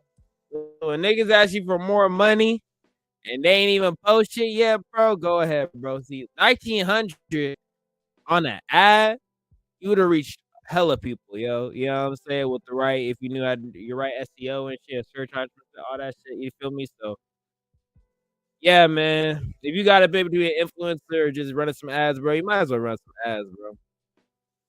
So I go ahead and pull all the money together, and it's like a no-go. The next day, Mark Ward texted this, quote, "My apologies if there was a miscommunication, but everything came up to $1,500. My assistant said that she mixed you up with another business." I'm like, you went from 1,000 to 1,200, now 1,500. And I'm like, I don't have any more money. Like, I can't see nothing else. Like, I got to live past this. So he's like, well, it's a guaranteed turnaround. You'll definitely get your money back plus some and all of that. And I'm like, no. She says that she asked for a refund, and this was the response, quote, "Hey, I'm literally so busy. I stated there was no refund because I already locked you in for that date." But Renfro says that they never agreed on a date, and every time somebody called her on behalf of Glorilla, it was someone new with a different phone number. He tells me, well, it's non-refundable. When I started calling the numbers and trying to get back in touch with everybody that I had talked to or any number that I had came to me, I'm not getting any answers. So she aired it all out on Instagram. I feel slow. I feel stupid. I'm kind of embarrassed. And it got the attention of Glorilla herself. Glorilla eventually sees it, and she's like, I've been telling y'all for about a year, don't be getting scammed by that 470 number. This is what. Then why do you put it in your bio? That's my thing. If you, Glorilla, if you know people are scamming off your page, and you have a number people will contact and scam you, well, I feel like you still got that number. Glorilla shared to her followers on Facebook, quote, "I've been warning y'all all year about getting scammed by that same 470 number, but y'all want to be hard-headed. We will never reach out to you first. Plus, promo prices are not that cheap. If you call the 901-515 number and they answer, it's not a scam. If they call you, it's most definitely a scam. It's an app that lets you call from other people's number. Don't get scammed." It lacked empathy in every way. She hasn't received a refund or a post yet, and she's not alone. We told you last week that a choreographer named Trinika Goods called out Glorilla and her team on the Fox affiliate station in Memphis for failure to pay for a 5-hour dance lesson. And I was, again, really excited to work with Glorilla because she's from Memphis. I'm from Memphis. I was like, it was an amazing, chance. Good says that she worked with Glorilla at an Atlanta-based dance studio back in August, and the rapper allegedly agreed to pay $1,500 for the lesson. Her little signature move that she does. She was doing it one way. I choreographed it another way, and they've been doing it that way in every other show. They documented the whole thing on Instagram, and she was told that she'd get paid the next time Glorilla was in Atlanta, but 4 months later, that never happened. Putting that on my resume doesn't help pay my bills. That was 5 hours of my time that I could have been working on something else or doing something else. But here it is, I'm trying to go back and forth with grown men about who's supposed to pay me. The Shade Room reached... That's two different people, bro. Glorilla scamming, yo. I hate to see it. Hey, yo, if you a new artist, bro, get your shit together. Get your business together. I know, and if money come in, I can get it back here, get it back there, and I don't got to pay people. Listen, bro, people hate paying people, man. People hate paying people, man. That's that shit. Shanae Iko should have come to her baby. I don't care about Shanae baby, but shout out to Shanae Iko. She's still bad. All right, so this is the show is talking about how Boosie was cursing out Skip Bayless. Shannon Sharp also cursing him out. Yeah, here's what they got that. There's been a lot of speculation of why I wasn't on air yesterday, and I won't get into speculation or conjecture, innuendo, but I will say this. In watching that game on Monday night, what happened to Damar Hamlin struck me a little different. As a brotherhood in the NFL, when injuries happen, when we know injuries are a part of the game, I've seen guys suffer ACLs and Achilles tear, but I've never seen anybody have to be revived and fight for their life on the field. So it struck me a little differently because I remember seeing my brother paralyzed on the field temporarily, and he was able to regain focus. Skip tweeted something, and although I disagree with the tweet, and hopefully Skip would take it down, but I didn't want it. Well, time out. I'm not going to take it down because I stand by what I tweeted. Skip, let me finish. All right. Okay. Go ahead. Man, nigga said, can I finish my fucking monologue, nigga? I said, can you take this fucking tweet down, nigga? Actually, no, I won't take it down. Actually, I won't. Skip Bayless, I won't take it down. Okay, well, nigga, I'm not even done with my goddamn monologue. I want to talk about this nigga's life who almost died on fucking stage, bro. I mean, not stage, in game. This nigga almost died on national television, bro. This nigga died on national television. You like, why this on the game? Why this on the game? And I wish you had taken the tweet down. And you talking, complaining about why they on the game. Why they on the game? And I'm talking about how that I don't support that. And after that, the day after that happened, Shannon Sharp didn't come in to work that day, right? He didn't come in, as his way of saying, I disagree. I don't fuck with that, right? And then so Skip had to just do that whole episode dolo. And now look, now Shannon coming back. And now look, and right back at it. It's getting chippy, yo. They not fucking with each other. I don't know how long this Undisputed show finna last with them two together, but lately they've been kind of beefing, and I don't know how long. The last time he was disrespecting Shannon Sharp, who was a 3-time Super Bowl champion and all-time player at his position. Why are you disrespecting him, bro? I like you playing. You go. Go ahead, let's go, Jen. Okay. I mean, I cannot even get through a monologue without you interrupting me. Without you, shut the fuck up. You could have came back, Skip. Well, I thought Skip, just let. I didn't know you were going to bring up. No, there's been a lot of speculation of why I wasn't on air yesterday, and I won't get into speculation. Skip, I didn't want to yesterday to get into a situation where Damar Hamlin was the issue. We should have been talking about him and not get into your tweet. That's what I was going to do, but you can't even let me finish.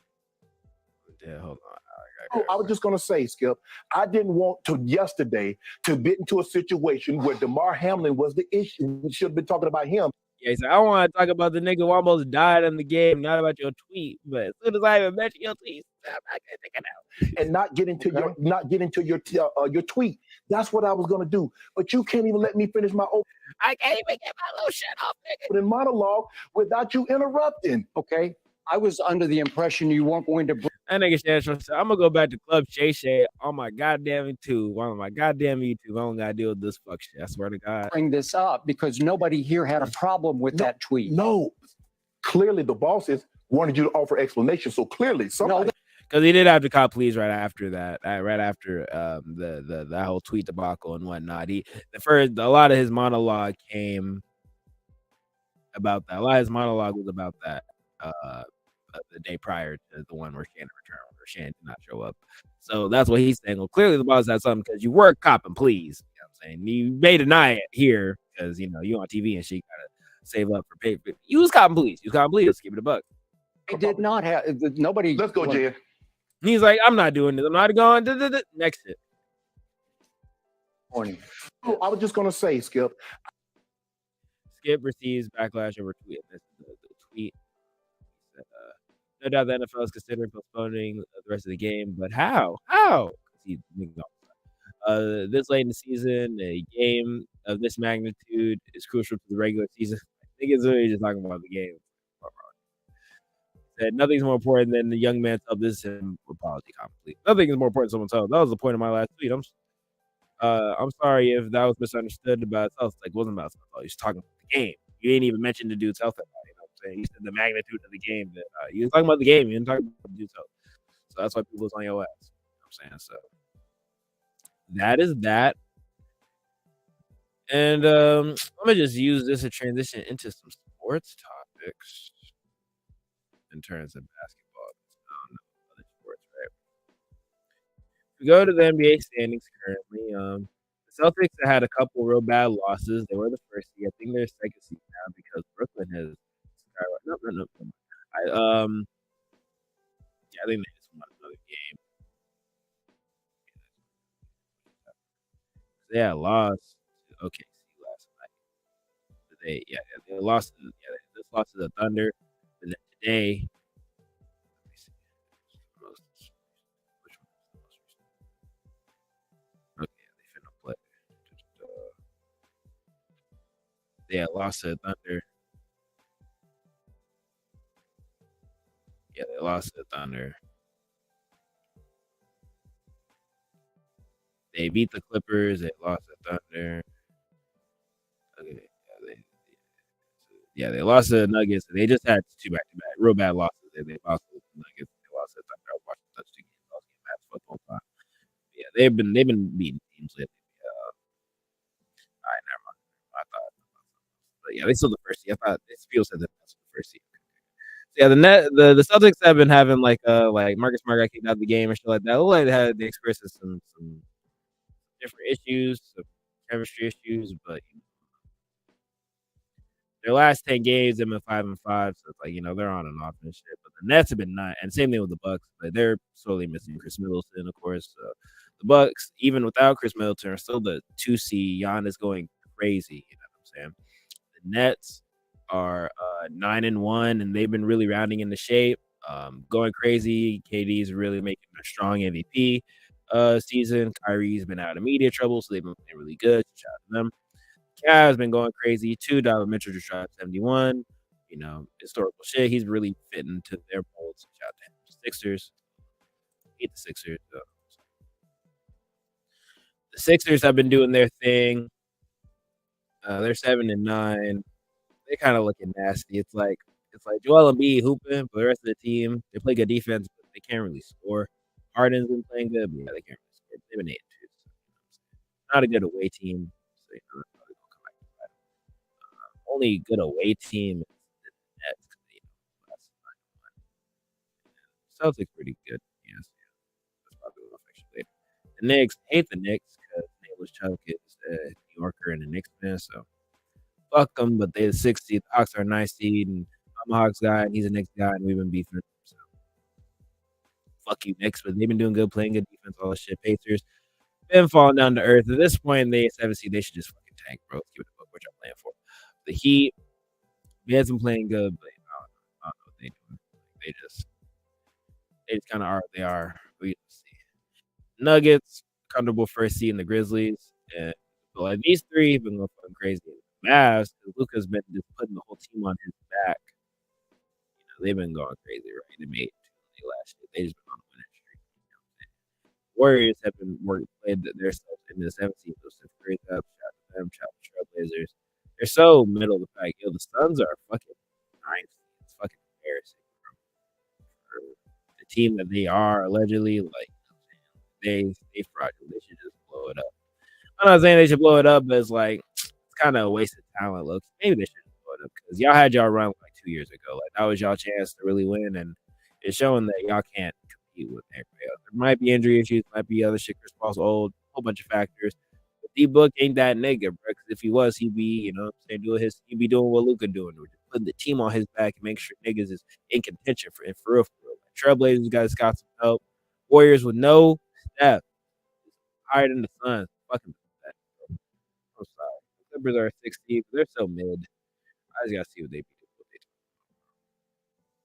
We'll see how things move on, but this MVP race is fucking crazy.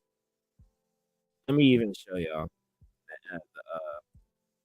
the current MVP ladder and how like crazy shit is. Show the MVP ladder.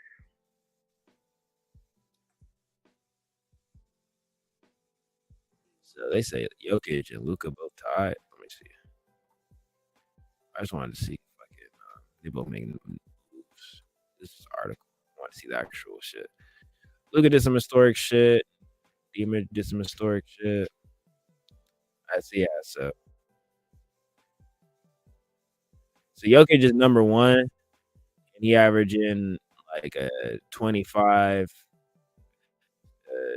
damn near 26, 11, and 9.4. So almost a 26 triple double on historic efficiency. Let's see, Golding and season. So yeah, Jokic's been going crazy. Number two is Tatum. Because the Celtics.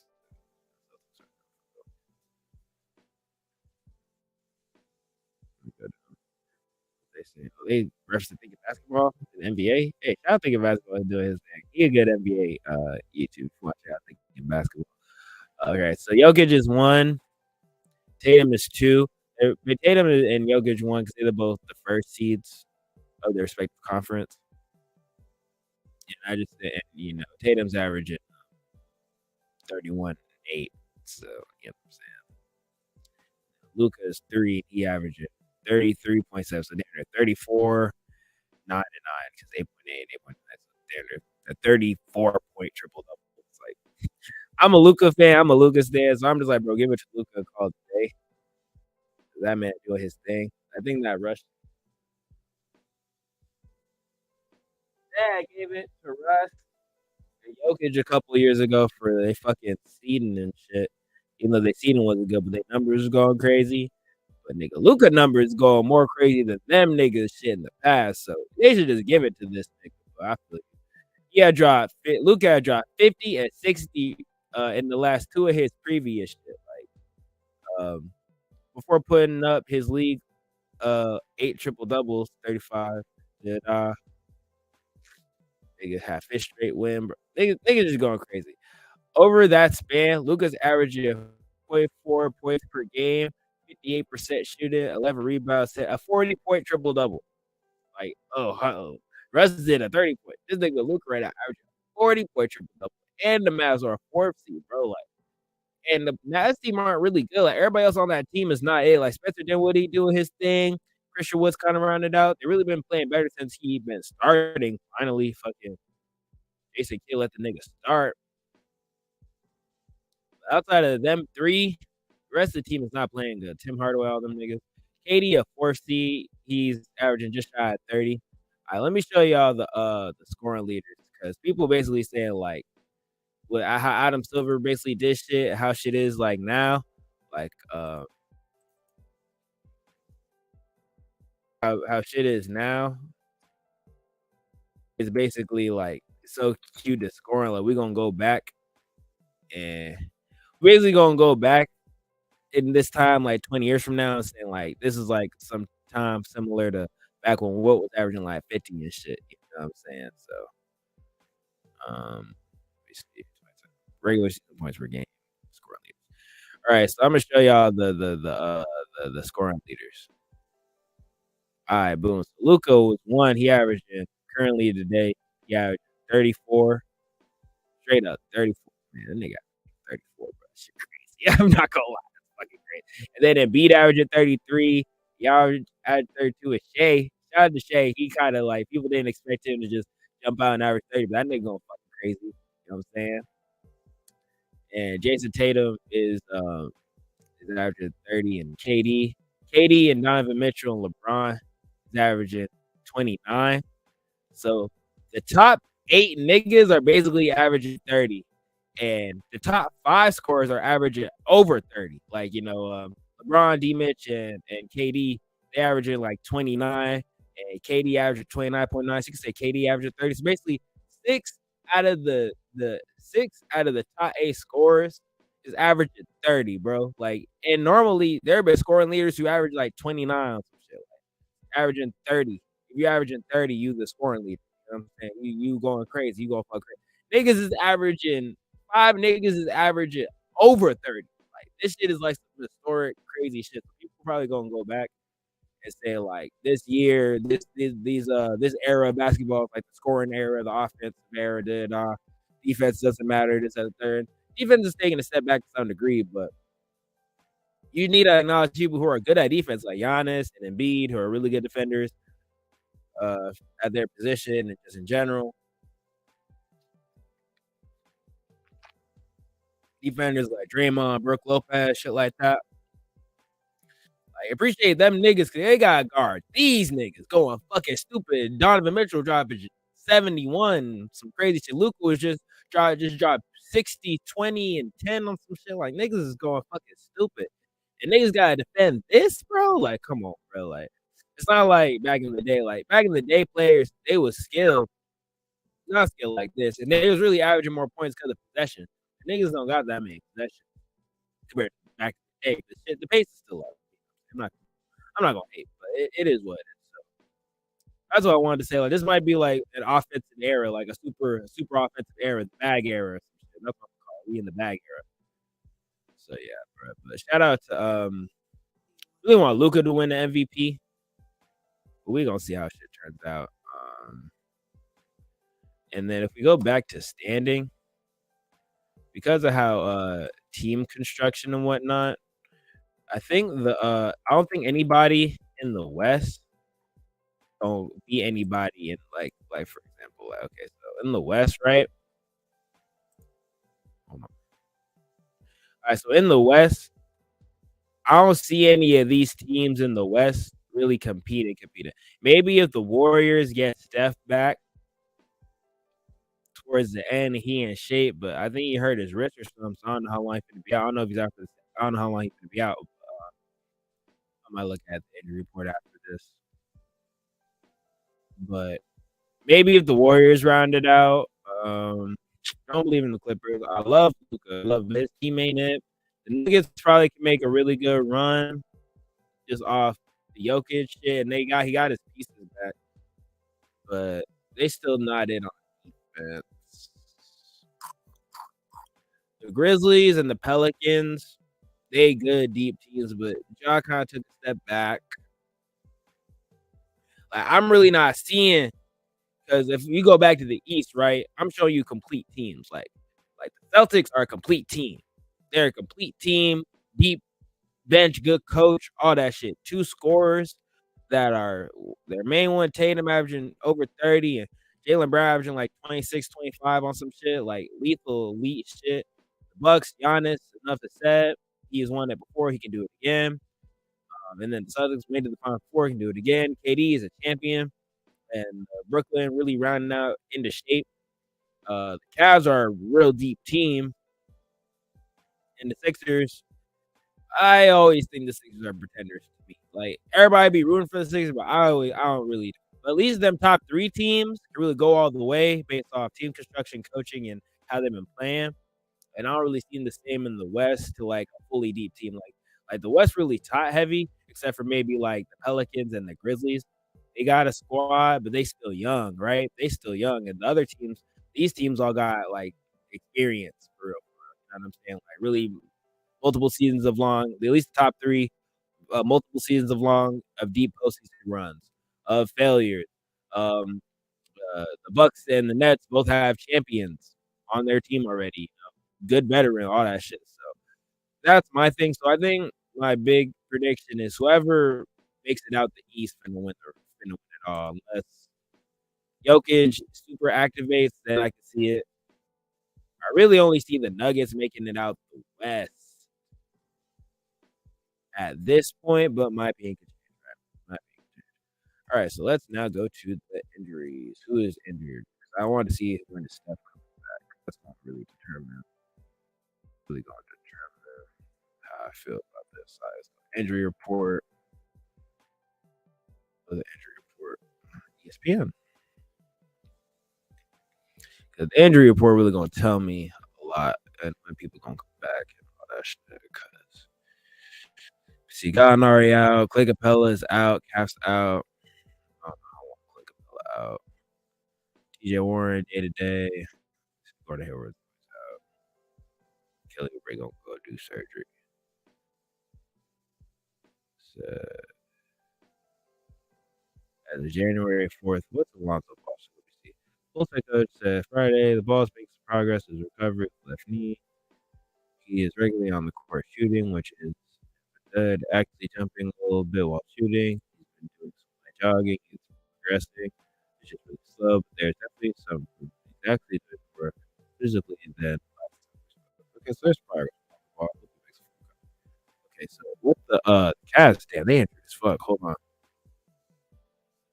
Garland is out with a thumb, and he ruled out for his next game. D-Wade, shoulder. Rubio, knee ruled out. And Dylan Wilder, his ankle progressing slowly. And then with the Cavs, damn, he got a lot. Yeah, Dorian Finney-Smith, his hip. He'll be out for a couple weeks. Fuck. Josh Green, he's on some non-contact drills. He's out forever. Kleber's been diagnosed with torn right hamstring. He's currently without. Okay, so he's out. Damn, Kleber, definitely. Yeah, Dallas ain't gonna make it, bro. I'm sorry. Let me see. For the Nuggets, let me see. This is a big trade. Okay, Green's hand, he's out. Payne Watson and Collins. These two niggas don't matter. Jeff Green. Pistons, Marvin Bagley's hand, Kate Cunningham, lower leg. He did undergo successful surgery Friday. Stabilized. Okay, surgery. I feel people. I always get scared when players be going through them surgeries. I'm scared. Oh my God, he's straight. Damn, the Warriors are injured as fuck. Oh my God. Fuck, bro. All right, maybe it's a dub. Let me see Curry's shit. Hold on. All right. Oh yeah, I remember he hurt his shoulder. I remember that was his shoulder. He hurt his shoulder. Okay, manager Bob Myers said Wednesday that Curry's shoulder will be reevaluated this weekend. He's hoping to be back for next Friday's game for San Antonio. Okay, so actually Curry coming back soon. Okay, hold on.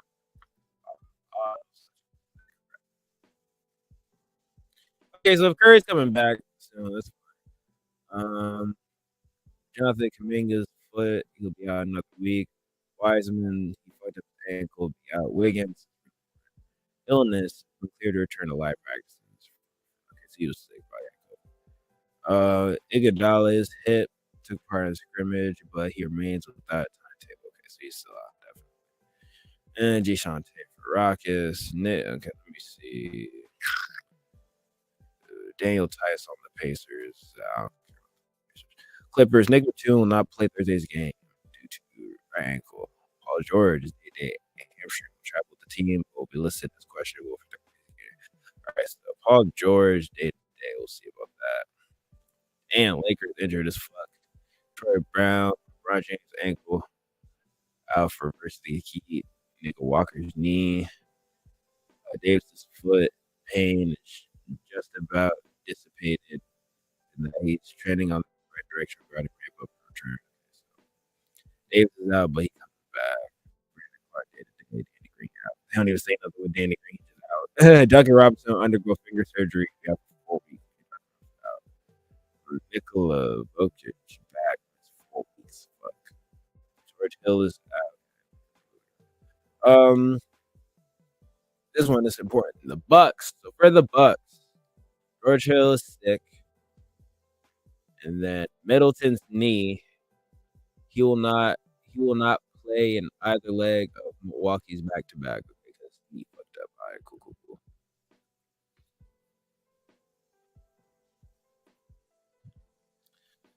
Cool. Zion hamstring? No. He'll be out for 3 weeks. Fuck. Okay, so the Pelicans seat. All right, Pelicans out. And I just showed y'all the fucking let me go back to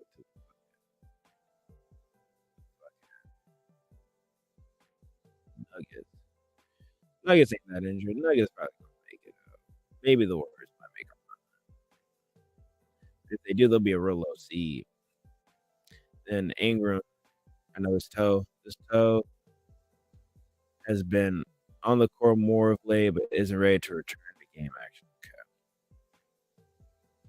Zion out 3 weeks and Ingram out. Man, Larry Nash out. Damn, that's tough. RJ Barrett's out with his finger out. Okay, he's fucked up his finger.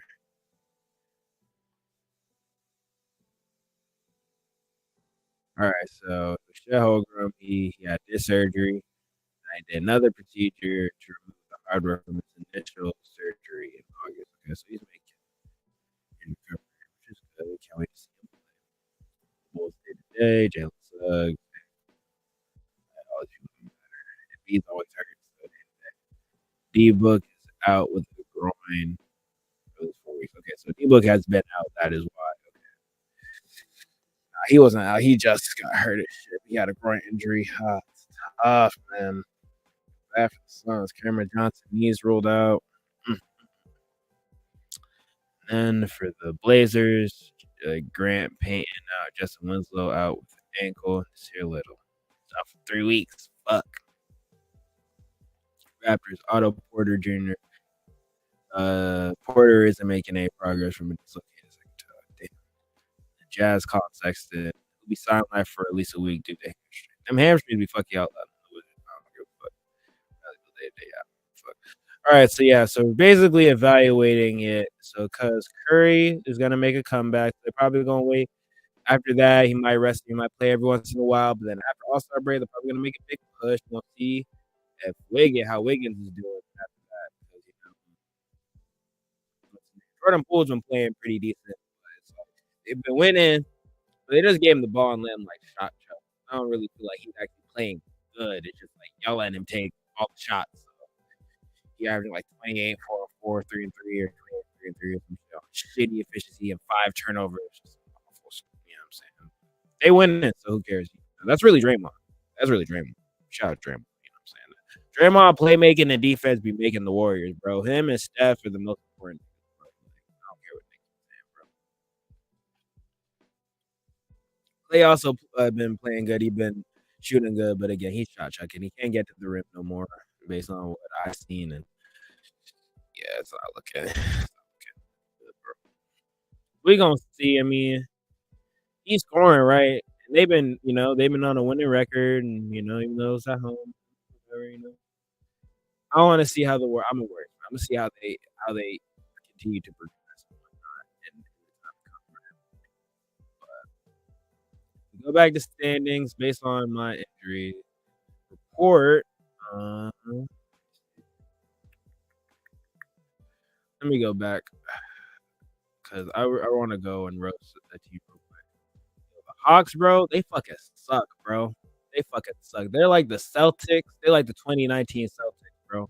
I hated watching that team, man. I hate watching the Hawks saying shit like Trae Young, bro. Pack that nigga up. And I love Trae Young, but pack that nigga up, bro. Cause roll him up in the blunt. Cause they had what they could get to get DeJounte Murray, 3 first-round picks. One of them was super protected or some shit like that.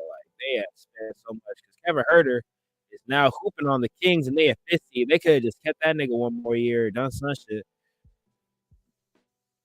And Capella always be injured and shit. They keep trying to trade. What's his name?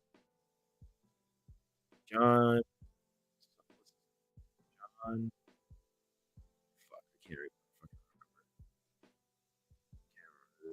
his name.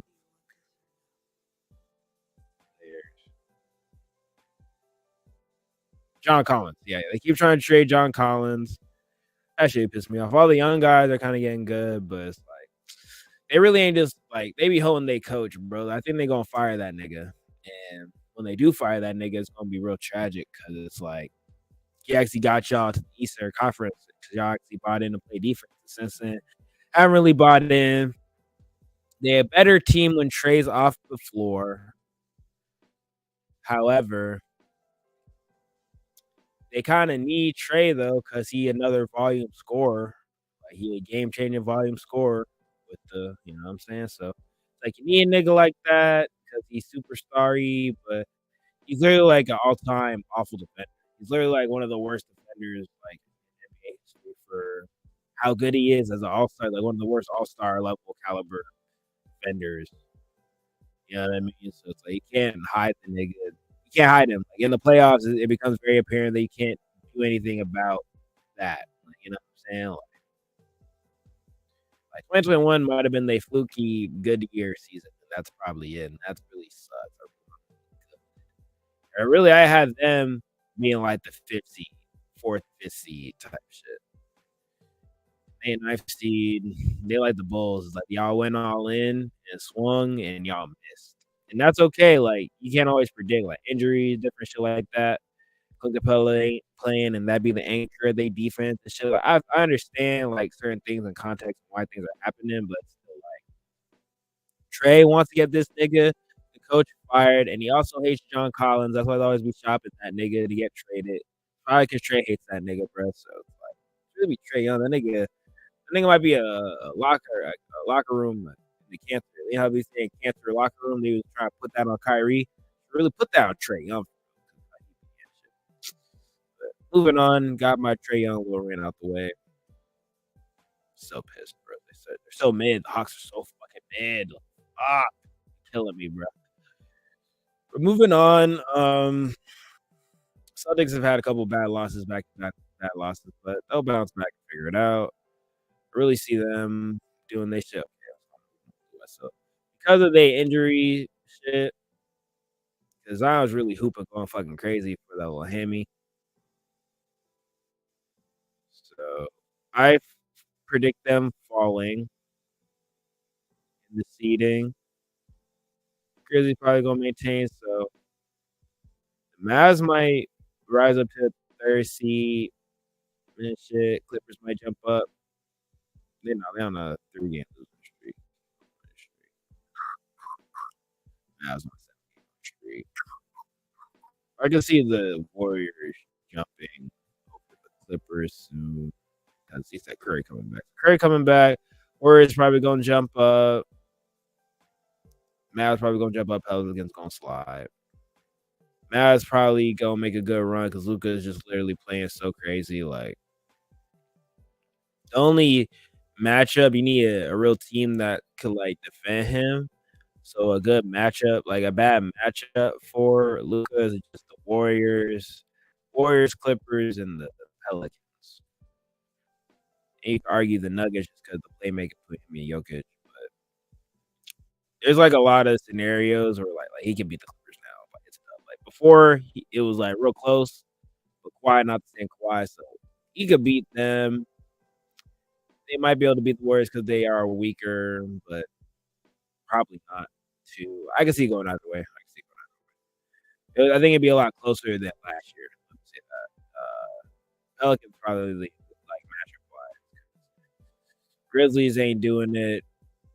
The Nuggets, like, they don't got the defense to do it, in my opinion. So yeah, that is basketball. I'll throw again. Sorry, I ain't gonna lie. I don't even know how people be streaming for like 3 hours, like on them 5-hour podcast streams. My voice be going away. All right, so that's my basketball takes for now. See how things progress. We're in the bag era. That's what I'm calling it. The bag era. Like, people talk about the bag era in terms of like the early 2000s and shit. Like, that was the bag era. Really like ISO era. So like when they could score up and down for the super bag. Like early 2000s was bag era, like super bag era. My take. So moving on. We are in the winter 2023 anime season. A lot of good anime is about to drop. A lot of good anime about to drop. So I'm just letting y'all know what the fuck it is. And I'm going to give y'all my little preview of what I think is going to be a good show. All right, so Vinland Saga dropped its season 2. I'm going to get the heavy hitters out the way. All right, so Vinland Saga season 2 finna drop. Yeah, so that's finna be going fucking crazy. If you haven't seen season 1 of Vinland Saga, highly recommend you watch it. Season 2 is about to come. It's gonna go crazy. All right, the Misfit of Demon King Academy is dropping season 2 of that. I had the dude, if y'all don't remember, on this afford the gold. The nigga who be a nigga ass with his heart, that nigga coming down, that shit is fucking ridiculous. On this for the gold. The nigga was being ass, nigga heart. That shit. Every time I say it, like, he beat the fuck out of nigga's ass with his heart, bro. That shit was fucking tough. Yeah, that shit dropping. Season 2, I didn't even know. Yeah, season 2. That is again, season 2 is mad funny. If y'all like the little rom-com shit, don't toy me, Miss Nagatoro. Like, I hate rom-coms. If you're into rom-coms, fuck yeah. Bofuri, I don't want to get hurt, so I'll max out my defense. That's having a season 2. Bonjo Stray Dogs dropping season 4. I like try to watch. I watched season 1. I try to get into season 2 of it. I didn't even get. I don't like season 3. They on a 4th one. Like shout out to Bonjo Stray Dogs. Might watch 3. Might catch up. I might catch up. It's on to a 4th season. I might have to catch up. It might be going fucking crazy. Like you know what I'm saying. And then Tokyo Revengers dropping the season 2, but it's called Christmas Showdown. And I think most of it's gonna take place like at the very end of it. They did a time skip, so I think it's just gonna take place like in like the time skip era. So what happens. And then Nier Automata VR1. It's this is based off a game. This shit based off a game people be liking. So I don't know. Like I don't know enough. I've just seen this character a lot. But I don't be playing. I'm not a video gamer. I ain't gonna lie. I ain't in the game. I'm in the anime. I'm into basketball. I'm into music. But I support the gaming community, and I like watching game adjacent. But when I say I'm a gamer, no, I'll never say that. But I've seen this lady in a whole bunch of games, so maybe it's good. Do they have a rank for it? A lot of these don't have a rank for it. Yeah, all these NA. So for fucking Bonjo Stray Dogs got an 8.4, bro. 8.5 rating. I might have to check it out, bro. I might have to go back and check it. 8. Come on, it can't be that good. Sorry, it can't be that good, bro. All right, so Inspector dropped into season 2. This is I'm going on to now. This is the only show. It's first show. The second show without that's a reoccurring. Another new one's called Tomo-chan is a girl, and it's a rom-com. It's about a girl who's like just one of them daiki sportsy chicks. Like I'm a girl. Spy Yoshitsu, which is Spy Classroom. After it grew some more, wreak havoc on the general populace, the government of the world turned into a more elusive tactic for its agendas, a war on the shadows.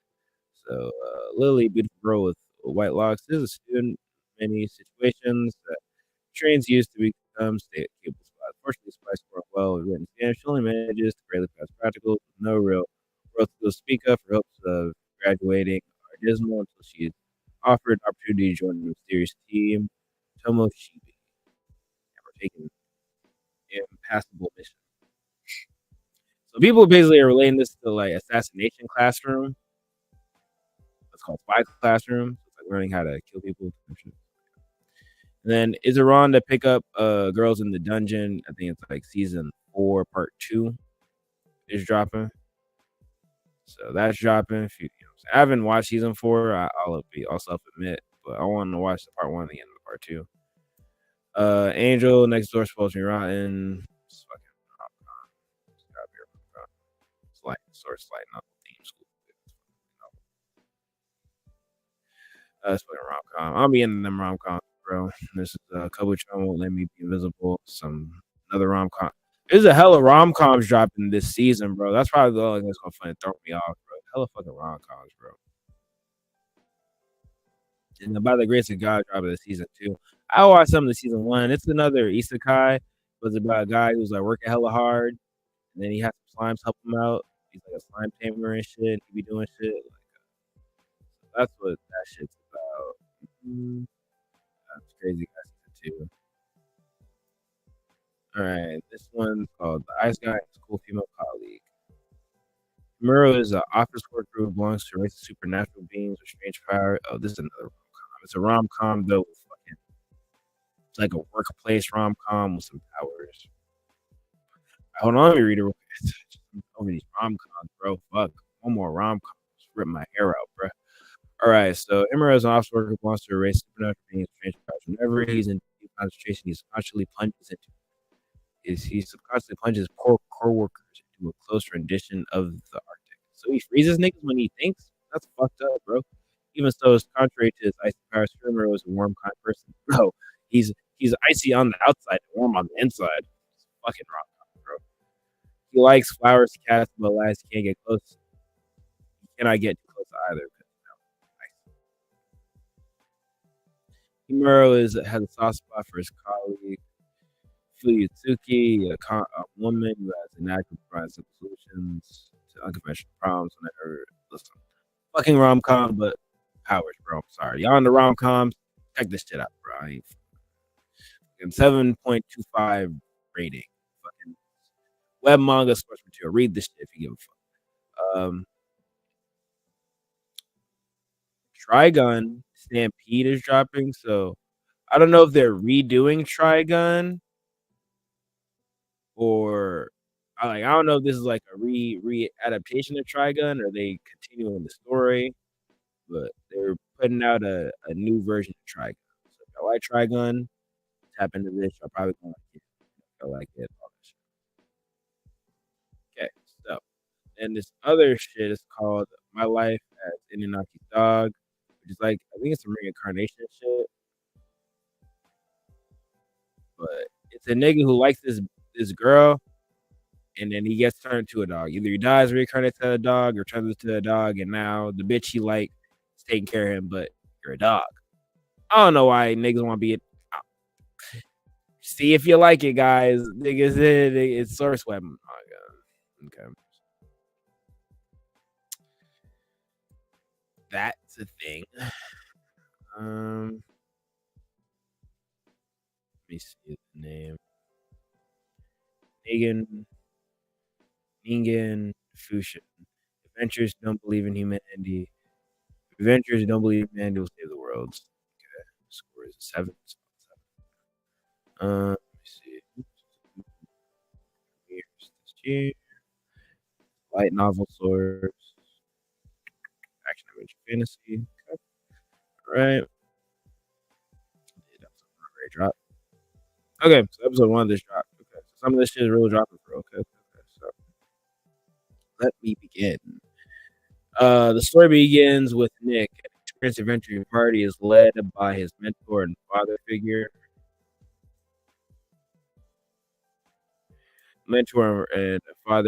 Argus. Following the completion of their latest job, Nick discovers a chunk of the money has gone missing and realizes one of the party members is the culprit. To his surprise, Argus forgives the member and instead, to his surprise, Argus forgives the member.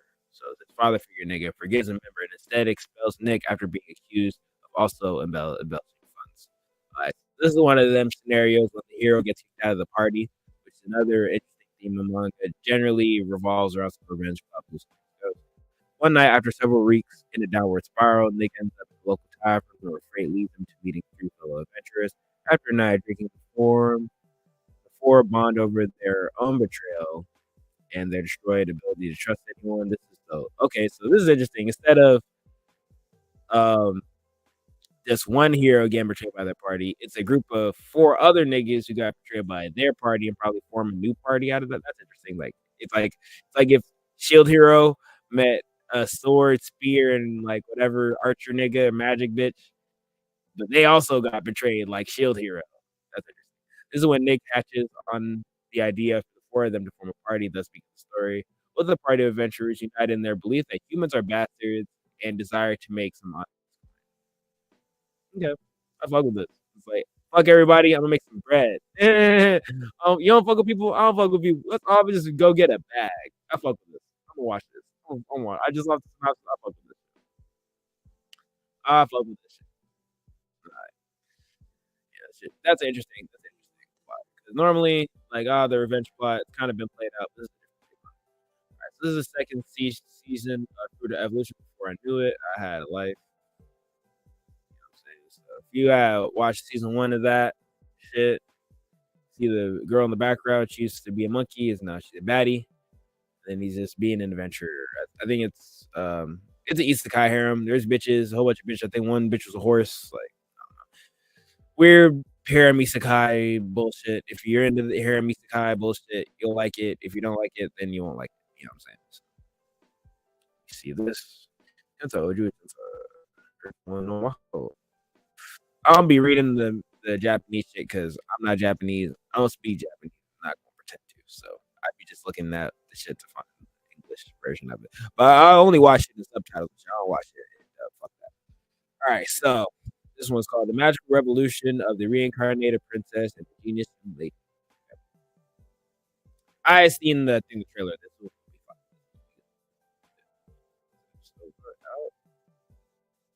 aired December 10th.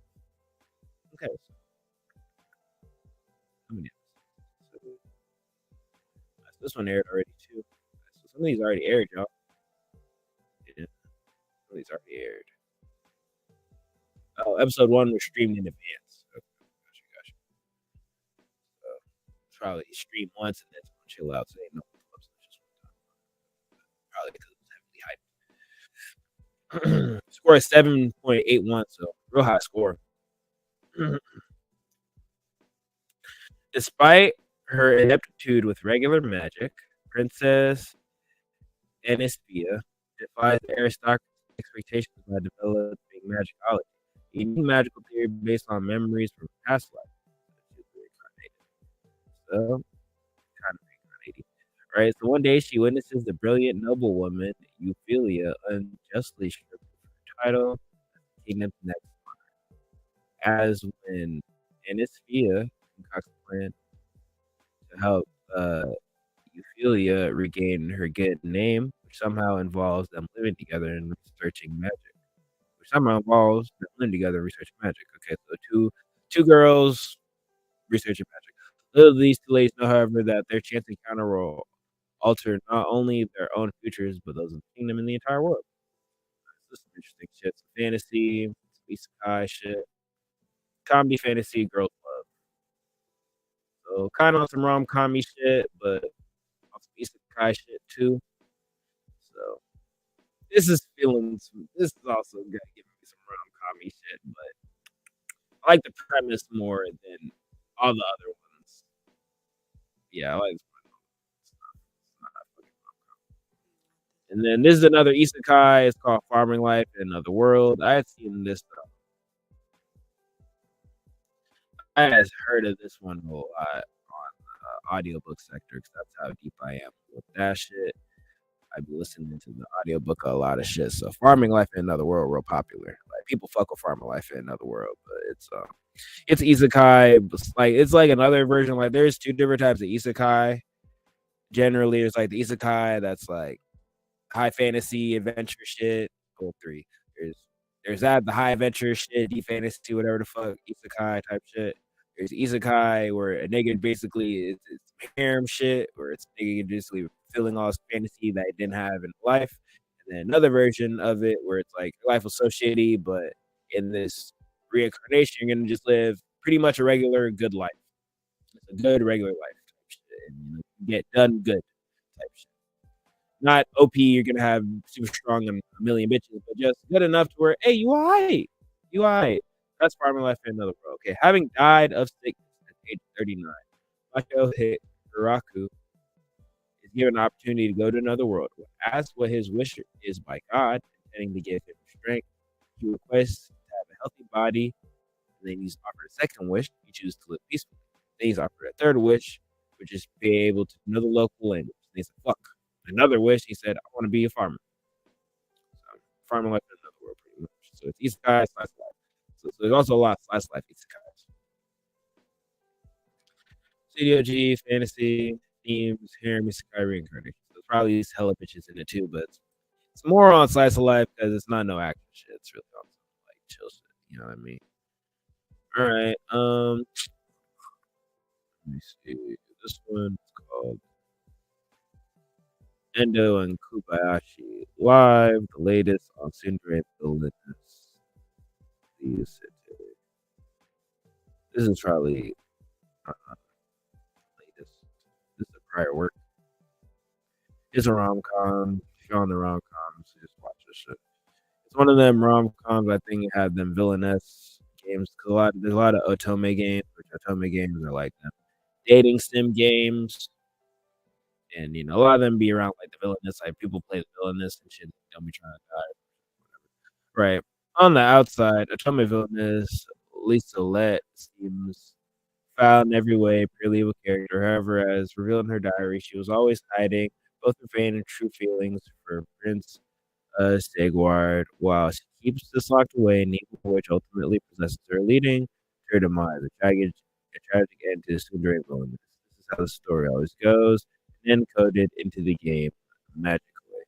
Broadcasting club members Ado Endo and Michiono Kobayashi decide to play this game. In another universe, Prince Sigard hears their voices, believing it to be divine revelation from the god goddess. These voices clue him into something he never knows before. Liselette is actually overwhelmingly adorable. There's no resets in this game, and just one chance to change the future for the innovative villainous. In years to come, these two entities who would guide the country to prosperity and greatness will be known as play-by-play Endo and color commentator Kobayashi. So it's basically like it's like literally like the gameplay type shit. Like, hey, actually do this shit. It's like you're watching somebody do the gameplay of an Otome game type shit. Like two people are playing the game. It's like, hey, actually she's cool. Fuck with her. This show is what I'm looking forward to. It's another isekai, but it's on some different shit because it's not like isekai from regular world to fantasy world. It's like from fantasy world to fantasy world, which I always like those. Like, okay, well, there's rules, but actually, I'm gonna go to a different place where there's a different rules. So it's called Reborn to Master the Blade from Hero King to Extraordinary Squire. I was a fancy nigga, now I'm a different fancy nigga. You know what I'm saying? Like, switching it up. All right, from his deathbed, Hero King Inglis, the Divine Knight and master of all he surveys, gazes down on the empire he's built with his mighty hand. Having devoted his life to statecraft and his subjects' well-being, his one unfulfilled wish is to live again for himself, this time a warrior's life. He devoted himself to his power. His patron goddess, Listia, smiles upon him, playing his soul into the far future. So instead of like you get reincarnated in the world, he's just in your ass. Goddesses work in mysterious ways. Not only is Inglis now the daughter of a noble family, but at her first coming of age ceremony at 6, she's found ineligible to begin her knighthood. However, for a lady of Inglis's ambition, this is let's step back, more of a challenge. She was reborn to overcome. It's not the blood that runs through your veins that makes a knight, it's the blood you shed on the battlefield. The curtain rises on the legend of an extraordinary lady squire to reborn master of the blood.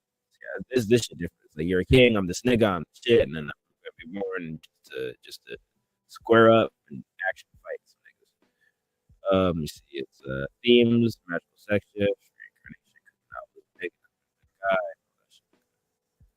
Okay. I really fuck with this. Reborn to Master Blade. Really fuck with that one. Seeing that shit come circling around, so that should probably be fine. Hella rom-coms though this season, y'all. So if y'all in it, y'all gonna have a whole bunch of fun. Anima, I'm nervous. My hero, Oyama, was just a normal riding game loving dude until he woke up one morning as a woman. Turns out his mad scientist little sister tried out one of her new experiments on him with a disastrous outcome as far as Mahiro is concerned. But Mahiro is as determined to study him as he is determined to go back to his shut-in gameplay life. One thing's for sure, life is going to get a whole lot weirder. So themes is CGCT, magical sex shift school. That's just weird. This is probably one of the weirder shows, which, you know, there's always some weirdo shows that drop. We see Buddy Daddies. Oh, yeah, Buddy Daddies. This one, I'm not even going to look at. This shit is Spy Family, but 2 gay niggas. So, gay niggas Spy Family. Oh, yeah, I seen a Giga. Giga called this shit Pride Family. I'm like, yo, this nigga disrespectful says Spy Family. It's Pride Family. Yo, niggas are disrespectful, bro. So yeah, that's what that shit is. And then this is one of them dumbass isekai where they're running out of ideas. They just try some dumb shit. It's called Handyman Saito in Another World. Saito is an ordinary handyman that gets transported to another world where his skills are very useful. He starts to really understand what it means to be needed. In his old life, they just hoe him in his job. But in the isekai world, he gets no powers. He's still the same nigga in isekai world, but for whatever reason, him being a handyman is just so helpful. Like, it's another weirdo ass show, but I might watch a couple episodes of this just because it's some dumb shit. I'm not. Then let me see. Reincarnation of the strongest exorcist in the world. After betrayal, his companions, Haruyoshi, the strongest diviner, was on the verge of dying, hoping to be happy in the next life. He attempted the secret reincarnation technique and was sent to a different world. Born to a family of magicians, magic he didn't inherit paled in comparison to his previous abilities as a Amiyoji. Who needs magic? I'll survive in this world with my old techniques.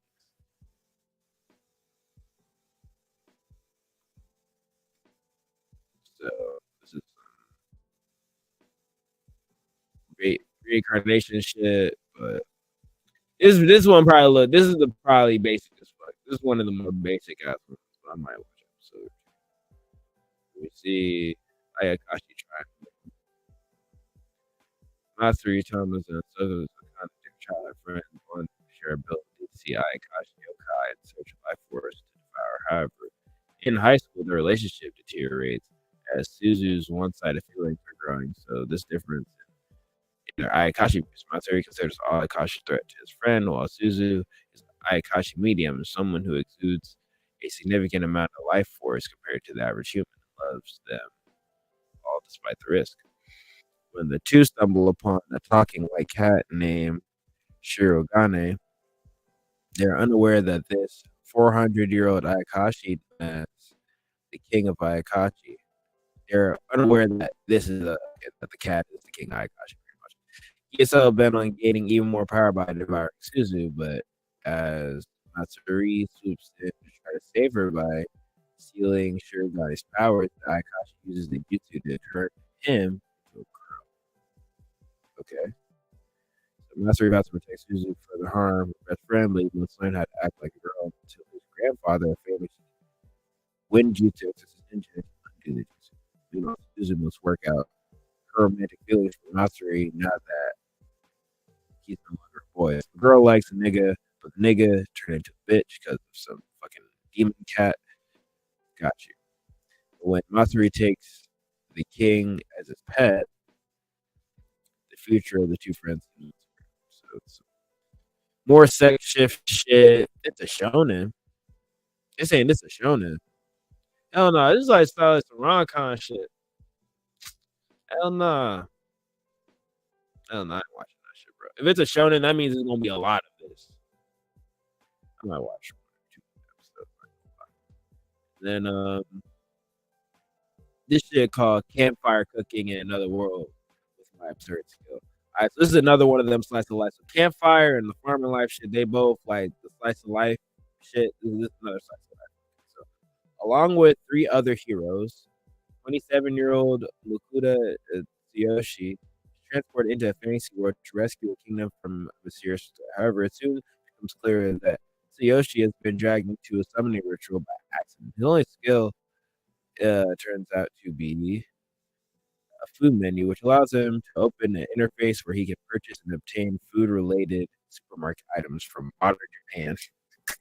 Lame ass power. So my power is I can go to the food market in Japan.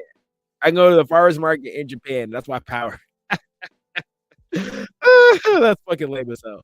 All right, unceremoniously booted out of the palace, Tsuyoshi sets on his own into his new world. However, his ability to create, like, how is he supposed to fucking buy shit? Yeah, I literally am going to the market, but I have no bread. How does that work? I don't know. However, his ability to create delicious dishes unknown to his world soon pays dividends. Okay, so even attracting legendary wolf Fernir. Fernir is so taken by the food that the creature immediately forms a contract with Tsuyoshi, becoming his familiar. Okay, followed by his mystical being. Tsuyoshi takes up a job as a merchant and adventurer, traveling and cooking up mouthwatering meals to never fail to amaze the inhabitants of the world. Okay, yes, this is goofy. This is goofy. It's gonna be some slice of life shit though, so definitely. Even if that slice of life shit, check this one out. Campfire Cooking in world. All right, Ice Blade Sorcerer shall rule the world. Is the next one. Everyone knows that the most powerful soldier, the Ice Blade musician, led the country to victory 3 years ago. But few know his true name, Ray White. After weathering through a bloody war, Ray enrolls at Arnold Academy, ready to experience life, luxury he never had. To further his goal, he keeps his identity as Ice Blade musician secret. This guy is past the hunt, this very days of PTSD shit, but he's trying to find peace, life. Despite being ostracized for being a commoner, Ray befriends the prideful yet kind Amelia Rose, the muscle-brained Envy Armstrong, and the shy, bookish Alicia. However, conspiracy is lurking in the academy walls and Ray's task hunting down spies, motive remains clear to protect his newfound friends and the people he holds dear. Ray will do whatever it takes, even if he's confronting his past. This is some school shit. This is some magical school shit. You know what I'm saying? If you're into that magical school shit, check this one out. Chilling in my 30s. Revenger. I heard Revenger dropping this some shit. Niggas boxing. Niggas just be straight boxing. Some historical shit. Want to watch some historical niggas boxing. Watch this. This one's called Saving 80,000 Gold in Another World from My Retirement. Slice of life shit. Piece of crap, slice of life shit. And let me see. Chilling in my 30s after getting fired from the Demon.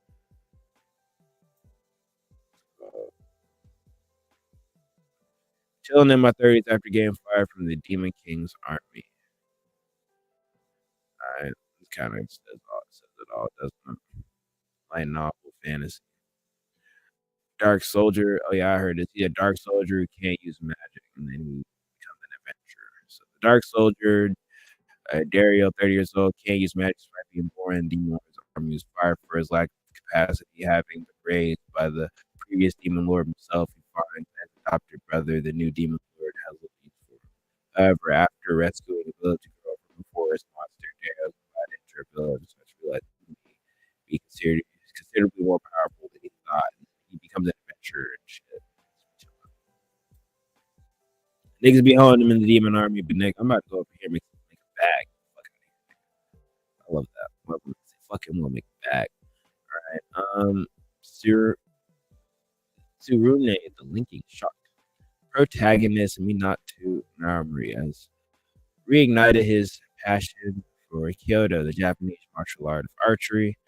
Along with his friends in school Kyoto Club, he returns from the all-new Sega season. Oh, yeah. This is Sega season. Oh, yeah. I heard about this. This is the fucking archery fucking anime. If you're into archery, slice of life, watch this shit.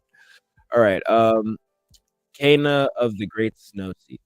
A world blanketed in an endless, ever-growing ocean of snow, the people eke out a living, either huddled around the roots of enormous trees, dotting the surface, or high in the canopy, which appears spread over the planet's atmosphere. Chance meeting between the Kana, a youth from the canopy, and Liliha, a young woman from the surface.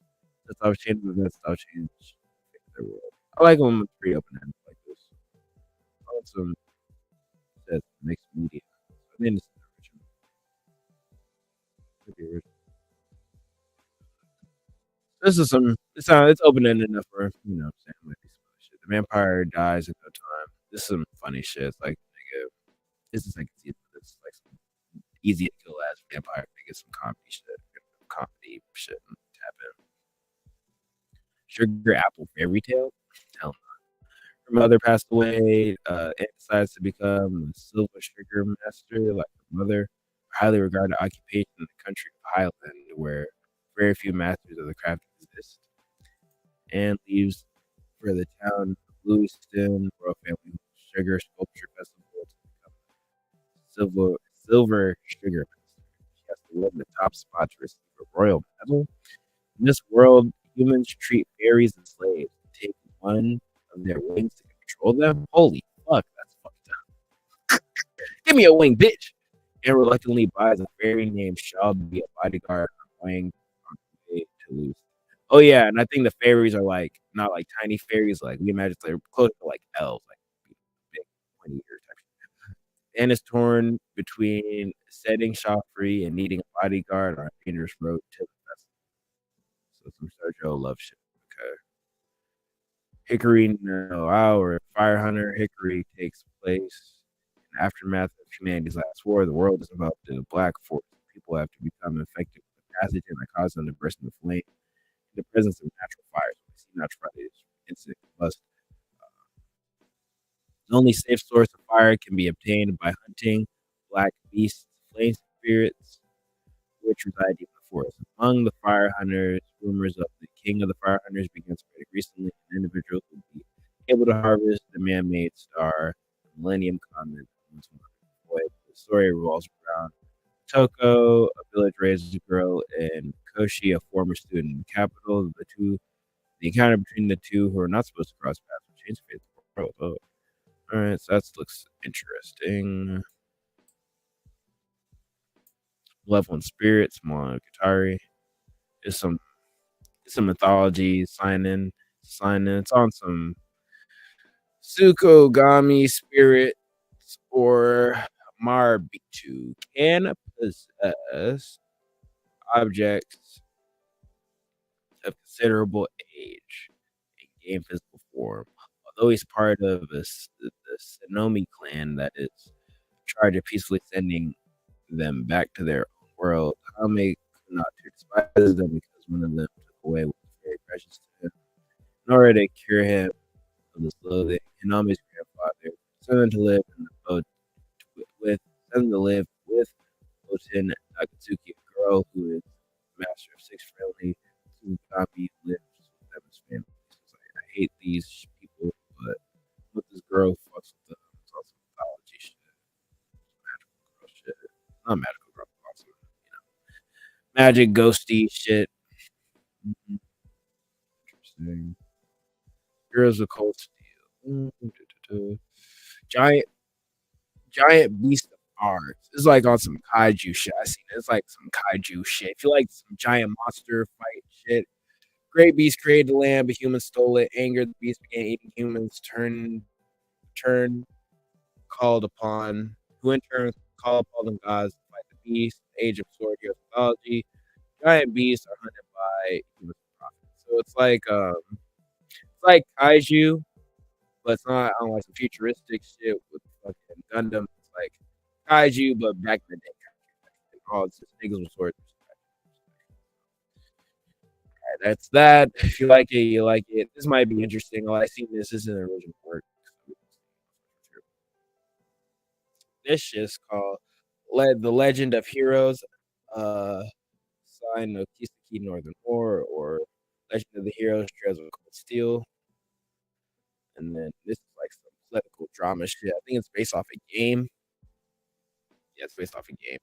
Yeah, so there was Septine calendar year 1205. Levy was born in the northern Ambria, the poorest region of the northwestern America. She enlisted in the Northern Jaegers, the largest in the continent, to protect her hometown and distinguish herself from her grandfather, Vlad, who was once a betrayed hero, but betrayed Ambria.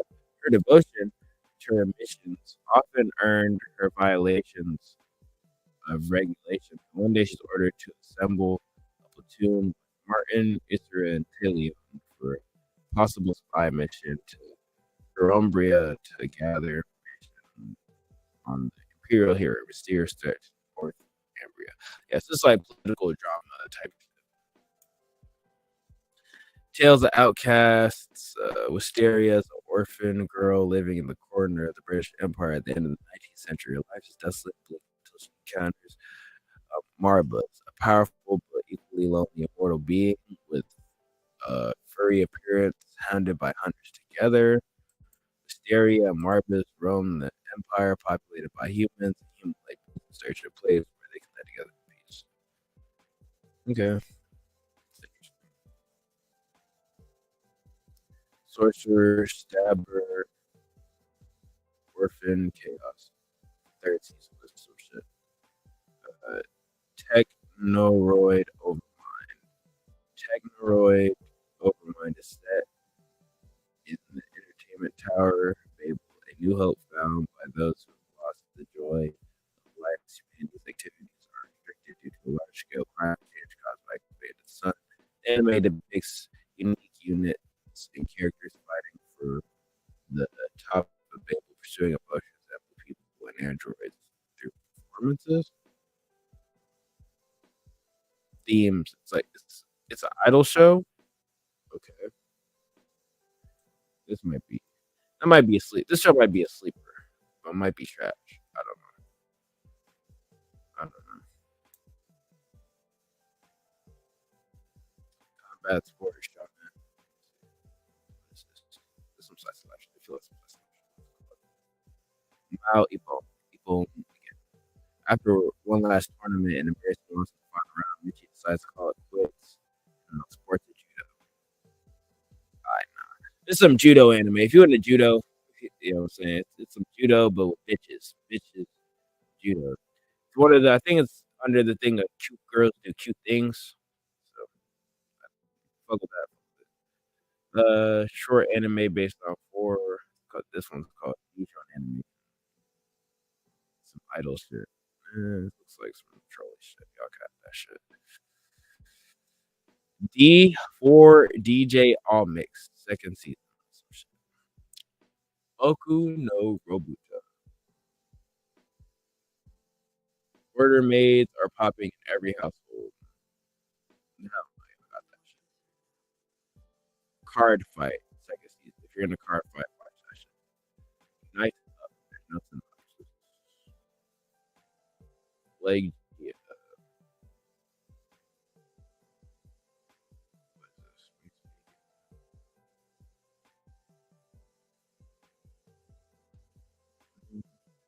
A third grader lives with his 4 older brothers in an old house in Tateyama. Iko's family has no parents and according to his older brothers, their mother works in Tokyo. Despite being a bit eccentric, Iko loves his brothers who take good care of him, but they have a secret. They're wizards who live almost forever.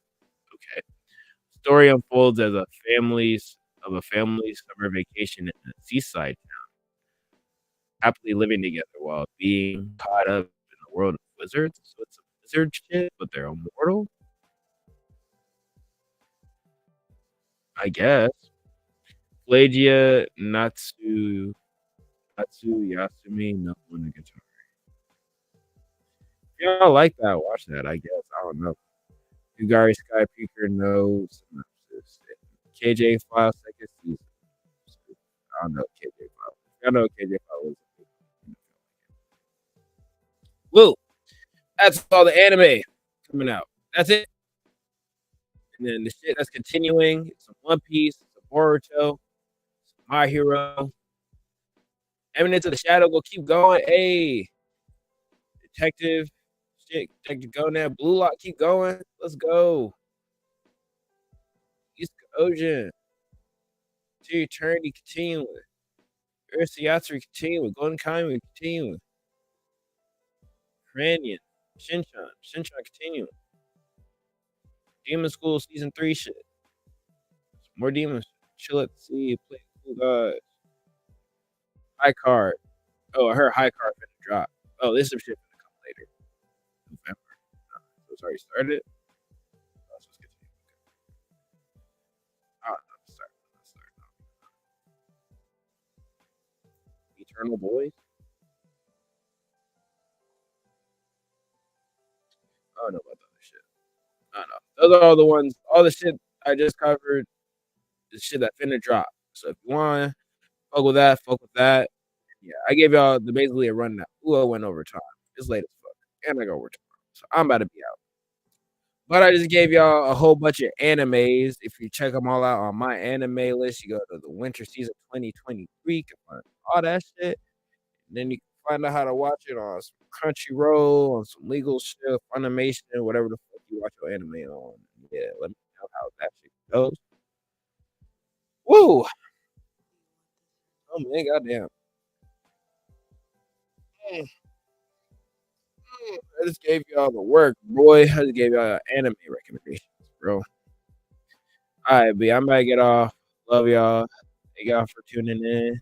Thank y'all for watching. More streams and shit coming in. This is what I wanted to do yesterday, but I came in, did this for y'all. About to come in again on Saturday on some shit. You know what I mean? Y'all hear from me, Captain. Thank y'all for fuck with me. Love y'all. Y'all great. Appreciate y'all for watching. Tune the Doctor. Yeah, y'all been tuning in to Tune TV.